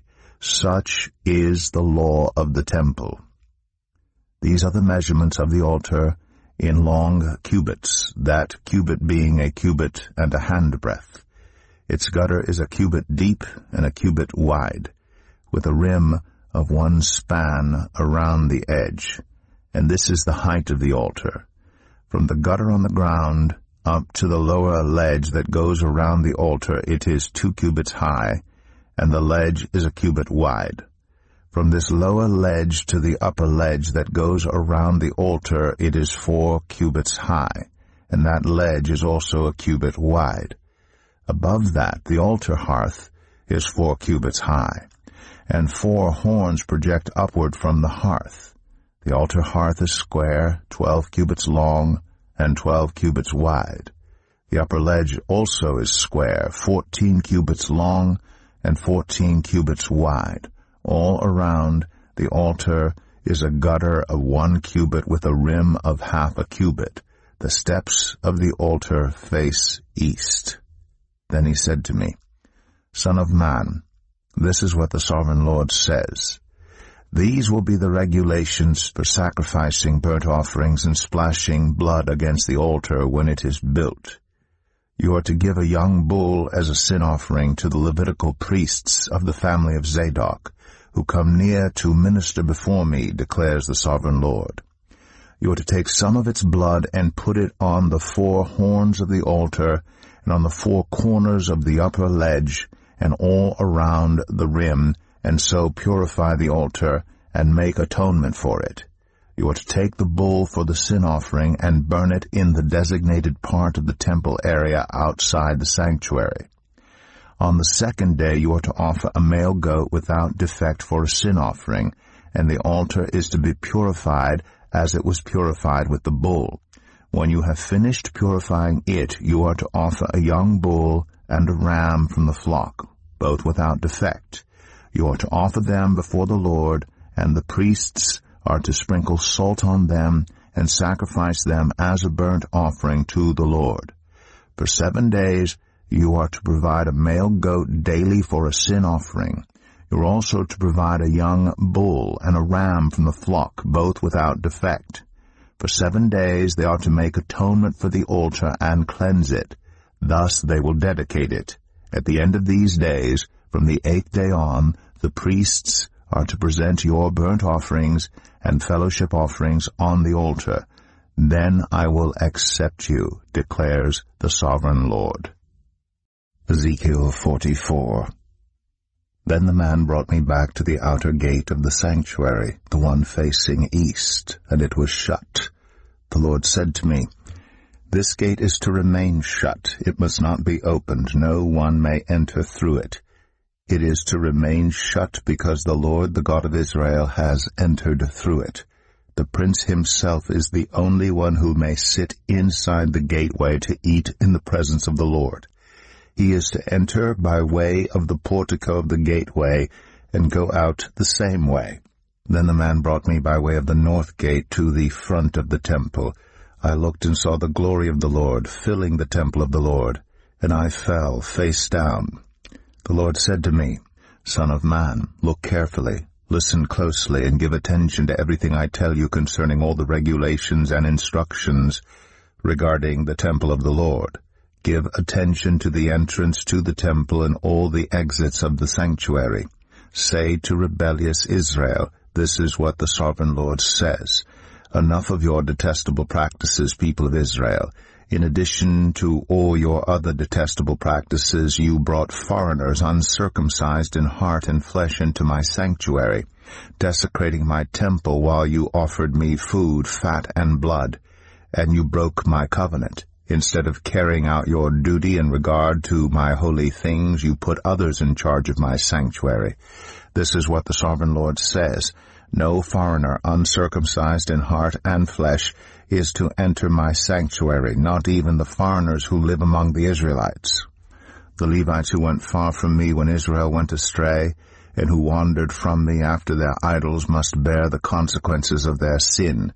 They may serve in my sanctuary, having charge of the gates of the temple, and serving in it. They may slaughter the burnt offerings and sacrifices for the people, and stand before the people and serve them.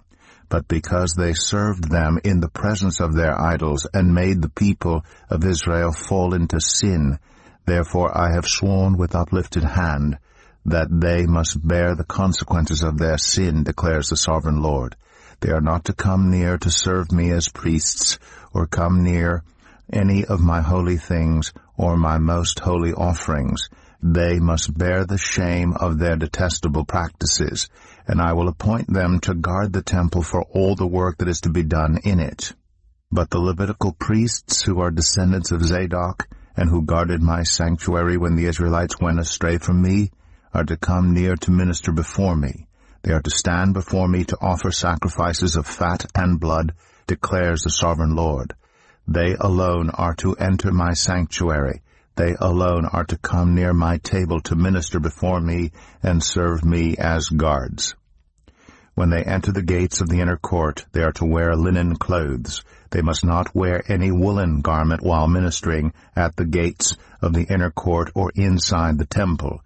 They are to wear linen turbans on their heads and linen undergarments around their waists. They must not wear anything that makes them perspire. When they go out into the outer court where the people are, they are to take off the clothes they have been ministering in, and are to leave them in the sacred rooms, and put on other clothes, so that the people are not consecrated through contact with their garments. They must not shave their heads or let their hair grow long, but they are to keep the hair of their heads trimmed. No priest is to drink wine when he enters the inner court. They must not marry widows or divorced women. They may marry only virgins of Israelite descent or widows of priests. They are to teach my people the difference between the holy and the common, and show them how to distinguish between the unclean and the clean. In any dispute, the priests are to serve as judges, and decide it according to my ordinances. They are to keep my laws and my decrees for all my appointed festivals, and they are to keep my Sabbaths holy. A priest must not defile himself by going near a dead person. However, if the dead person was his father or mother, son or daughter, brother or unmarried sister, then he may defile himself. After he is cleansed, he must wait 7 days. On the day he goes into the inner court of the sanctuary to minister in the sanctuary, he is to offer a sin offering for himself, declares the sovereign Lord. I am to be the only inheritance the priests have. You are to give them no possession in Israel. I will be their possession. They will eat the grain offerings, the sin offerings, and the guilt offerings, and everything in Israel devoted to the Lord will belong to them. The best of all the first fruits and of all your special gifts will belong to the priests. You are to give them the first portion of your ground meal, so that a blessing may rest on your household. The priests must not eat anything, whether bird or animal, found dead or torn by wild animals. Ezekiel 45. When you allot the land as an inheritance, you are to present to the Lord a portion of the land as a sacred district, 25,000 cubits long and 20,000 cubits wide. The entire area will be holy. Of this, a section 500 cubits square is to be for the sanctuary, with 50 cubits around it for open land. In the sacred district, measure off a section 25,000 cubits long and 10,000 cubits wide. In it will be the sanctuary, the most holy place. It will be the sacred portion of the land for the priests, who minister in the sanctuary, and who draw near to minister before the Lord. It will be a place for their houses, as well as a holy place for the sanctuary. An area 25,000 cubits long and 10,000 cubits wide will belong to the Levites, who serve in the temple, as their possession for towns to live in. You are to give the city as its property an area 5,000 cubits wide and 25,000 cubits long. Adjoining the sacred portion, it will belong to all Israel. The prince will have the land bordering each side of the area formed by the sacred district and the property of the city. It will extend westward from the west side and eastward from the east side, running lengthwise from the western to the eastern border parallel to one of the tribal portions. This land will be his possession in Israel, and my princes will no longer oppress my people, but will allow the people of Israel to possess the land according to their tribes. This is what the sovereign Lord says. You have gone far enough, princes of Israel. Give up your violence and oppression, and do what is just and right. Stop dispossessing my people, declares the sovereign Lord. You are to use accurate scales, an accurate ephah and an accurate bath. The ephah and the bath are to be the same size, the bath containing 1/10 of a homer, and the ephah 1/10 of a homer. The homer is to be the standard measure for both. The shekel is to consist of 20 gerahs. 20 shekels plus 25 shekels plus 15 shekels equal 1 mina. This is the special gift you are to offer, 1/6 of an ephah from each homer of wheat, and 1/6 of an ephah from each homer of barley. The prescribed portion of olive oil measured by the bath is 1/10 of a bath from each core, which consists of 10 baths or 1 homer, for 10 baths are equivalent to a homer. Also 1 sheep is to be taken from every flock of 200 from the well-watered pastures of Israel. These will be used for the grain offerings, burnt offerings, and fellowship offerings to make atonement for the people, declares the sovereign Lord. All the people of the land will be required to give this special offering to the prince in Israel. It will be the duty of the prince to provide the burnt offerings, grain offerings, and drink offerings at the festivals, the new moons, and the Sabbaths, at all the appointed festivals of Israel. He will provide the sin offerings, grain offerings, burnt offerings, and fellowship offerings to make atonement for the Israelites. This is what the sovereign Lord says. In the first month, on the first day, you are to take a young bull without defect and purify the sanctuary. The priest is to take some of the blood of the sin offering and put it on the doorposts of the temple, on the 4 corners of the upper ledge of the altar, and on the gate posts of the inner court. You are to do the same on the 7th day of the month for anyone who sins unintentionally or through ignorance, so you are to make atonement for the temple. In the first month, on the 14th day, you are to observe the Passover, a festival lasting 7 days, during which you shall eat bread made without yeast. On that day, the prince is to provide a bull as a sin offering for himself and for all the people of the land. Every day during the 7 days of the festival, he is to provide 7 bulls and 7 rams without defect as a burnt offering to the Lord, and a male goat for a sin offering. He is to provide as a grain offering an ephah for each bull and an ephah for each ram, along with a hin of olive oil for each ephah. During the 7 days of the festival, which begins in the 7th month on the 15th day, he is to make the same provision for sin offerings, burnt offerings, grain offerings, and oil. Ezekiel 46. This is what the sovereign Lord says. The gate of the inner court facing east is to be shut on the 6 working days, but on the Sabbath day and on the day of the new moon it is to be opened. The prince is to enter from the outside through the portico of the gateway and stand by the gatepost. The priests are to sacrifice his burnt offerings and his fellowship offerings. He is to bow down in worship at the threshold of the gateway and then go out. But the gate will not be shut until evening. On the Sabbaths and new moons, the people of the land are to worship in the presence of the Lord at the entrance of that gateway. The burnt offering the prince brings to the Lord on the Sabbath day is to be 6 male lambs and a ram, all without defect. The grain offering given with the ram is to be an ephah, and the grain offering with the lambs is to be as much as he pleases, along with a hin of olive oil for each ephah. On the day of the new moon he is to offer a young bull, 6 lambs, and a ram, all without defect. He is to provide as a grain offering 1 ephah with the bull, 1 ephah with the ram, and with the lambs as much as he wants to give, along with a hin of oil for each ephah. When the prince enters, he is to go in through the portico of the gateway, and he is to come out the same way. When the people of the land come before the Lord at the appointed festivals, whoever enters by the north gate to worship is to go out the south gate, and whoever enters by the south gate is to go out the north gate. No one is to return through the gate by which they entered, but each is to go out the opposite gate. The prince is to be among them, going in when they go in and going out when they go out.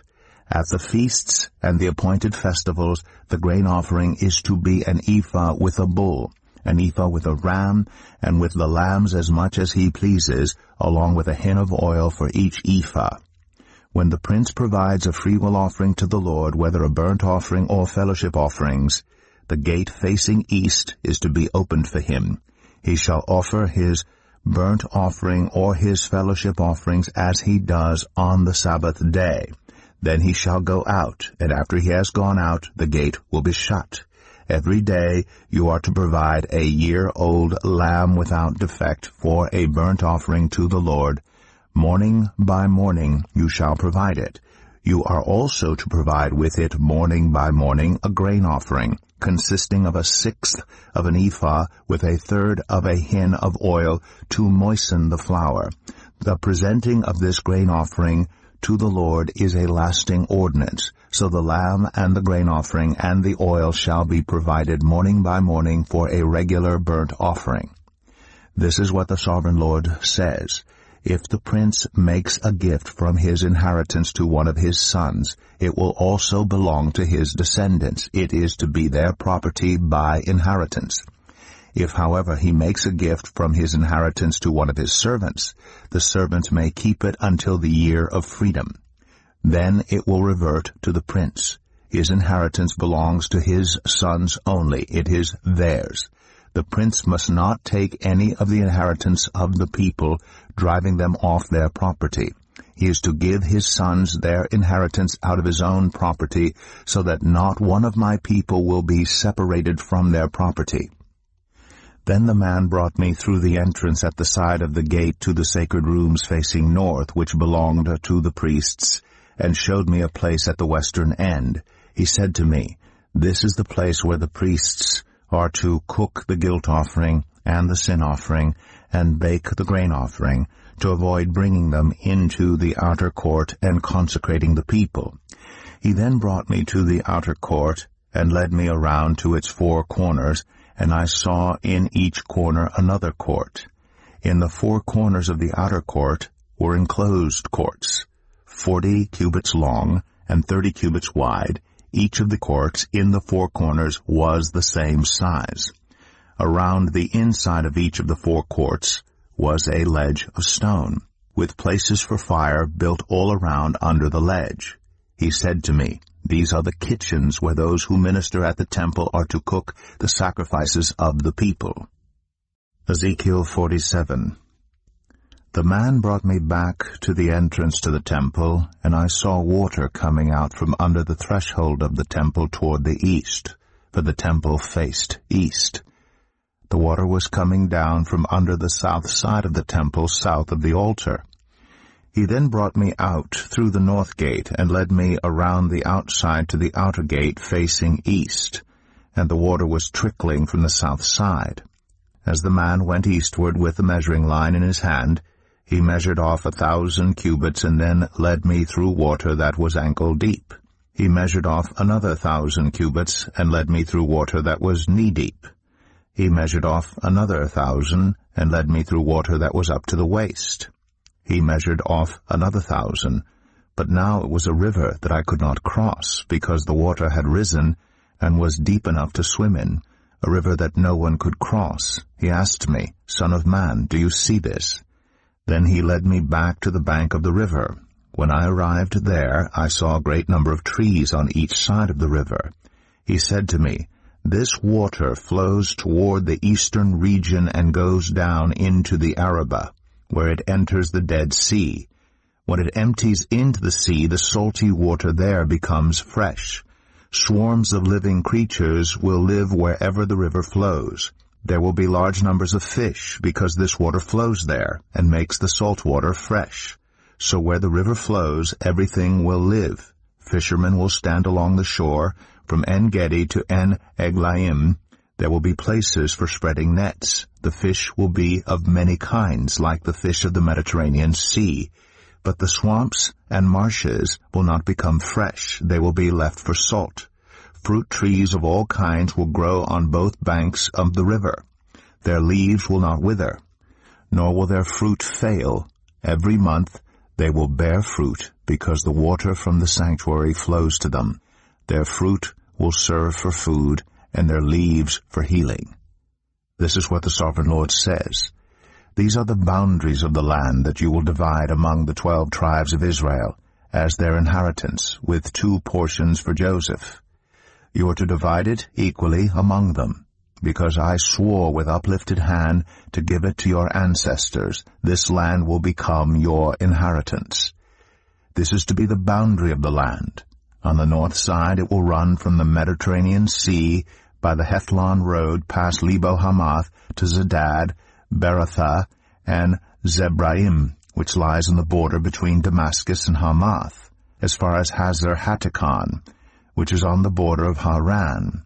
The boundary will extend from the sea to Hazar Enan, along the northern border of Damascus, with the border of Hamath to the north. This will be the northern boundary. On the east side, the boundary will run between Haran and Damascus, along the Jordan, between Gilead and the land of Israel, to the Dead Sea, and as far as Tamar. This will be the eastern boundary. On the south side, it will run from Tamar as far as the waters of Meribah Kadesh, then along the Wadi of Egypt to the Mediterranean Sea. This will be the southern boundary. On the west side, the Mediterranean Sea will be the boundary to a point opposite Lebo Hamath. This will be the western boundary. You are to distribute this land among yourselves according to the tribes of Israel. You are to allot it as an inheritance for yourselves and for the foreigners residing among you and who have children. You are to consider them as native-born Israelites. Along with you, they are to be allotted an inheritance among the tribes of Israel. In whatever tribe a foreigner resides, there you are to give them their inheritance, declares the sovereign Lord. Ezekiel 48. These are the tribes listed by name. At the northern frontier, Dan will have one portion. It will follow the Hethlon road to Lebo Hamath. Hazar Enan and the northern border of Damascus, next to Hamath, will be part of its border from the east side to the west side. Asher will have one portion. It will border the territory of Dan from east to west. Naphtali will have one portion. It will border the territory of Asher from east to west. Manasseh will have one portion. It will border the territory of Naphtali from east to west. Ephraim will have one portion. It will border the territory of Manasseh from east to west. Reuben will have one portion. It will border the territory of Ephraim from east to west. Judah will have one portion. It will border the territory of Reuben from east to west. Bordering the territory of Judah from east to west will be the portion you are to present as a special gift. It will be 25,000 cubits wide, and its length from east to west will equal one of the tribal portions. The sanctuary will be in the center of it. The special portion you are to offer to the Lord will be 25,000 cubits long and 10,000 cubits wide. This will be the sacred portion for the priests. It will be 25,000 cubits long on the north side, 10,000 cubits wide on the west side, 10,000 cubits wide on the east side, and 25,000 cubits long on the south side. In the center of it will be the sanctuary of the Lord. This will be for the consecrated priests, the Zadokites, who were faithful in serving me, and did not go astray as the Levites did when the Israelites went astray. It will be a special gift to them from the sacred portion of the land, a most holy portion bordering the territory of the Levites. Alongside the territory of the priests, the Levites will have an allotment 25,000 cubits long and 10,000 cubits wide. Its total length will be 25,000 cubits and its width 10,000 cubits. They must not sell or exchange any of it. This is the best of the land and must not pass into other hands, because it is holy to the Lord. The remaining area, 5,000 cubits wide and 25,000 cubits long, will be for the common use of the city, for houses and for pasture land. The city will be in the center of it, and will have these measurements: the north side 4,500 cubits, the south side 4,500 cubits, the east side 4,500 cubits, and the west side 4,500 cubits. The pasture land for the city will be 250 cubits on the north, 250 cubits on the south, 250 cubits on the east, and 250 cubits on the west. What remains of the area, bordering on the sacred portion and running the length of it, will be 10,000 cubits on the east side and 10,000 cubits on the west side. Its produce will supply food for the workers of the city. The workers from the city who farm it will come from all the tribes of Israel. The entire portion will be a square, 25,000 cubits on each side. As a special gift, you will set aside the sacred portion along with the property of the city. What remains on both sides of the area formed by the sacred portion and the property of the city will belong to the prince. It will extend eastward from the 25,000 cubits of the sacred portion to the eastern border, and westward from the 25,000 cubits to the western border. Both these areas running the length of the tribal portions will belong to the prince, and the sacred portion with the temple sanctuary will be in the center of them. So the property of the Levites and the property of the city will lie in the center of the area that belongs to the prince. The area belonging to the prince will lie between the border of Judah and the border of Benjamin. As for the rest of the tribes, Benjamin will have one portion. It will extend from the east side to the west side. Simeon will have one portion. It will border the territory of Benjamin from east to west. Issachar will have one portion. It will border the territory of Simeon from east to west. Zebulun will have one portion. It will border the territory of Issachar from east to west. Gad will have one portion. It will border the territory of Zebulun from east to west. The southern boundary of Gad will run south from Tamar to the waters of Meribah Kadesh, then along the Wadi of Egypt to the Mediterranean Sea. This is the land you are to allot as an inheritance to the tribes of Israel, and these will be their portions, declares the sovereign Lord. These will be the exits of the city, beginning on the north side, which is 4,500 cubits long. The gates of the city will be named after the tribes of Israel.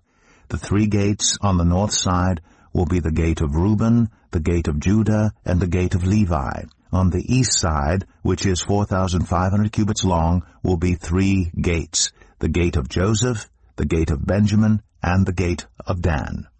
On the south side, which measures 4,500 cubits, will be 3 gates, the gate of Simeon, the gate of Issachar, and the gate of Zebulun. On the west side, which is 4,500 cubits long, will be 3 gates, the gate of Gad, the gate of Asher, and the gate of Naphtali.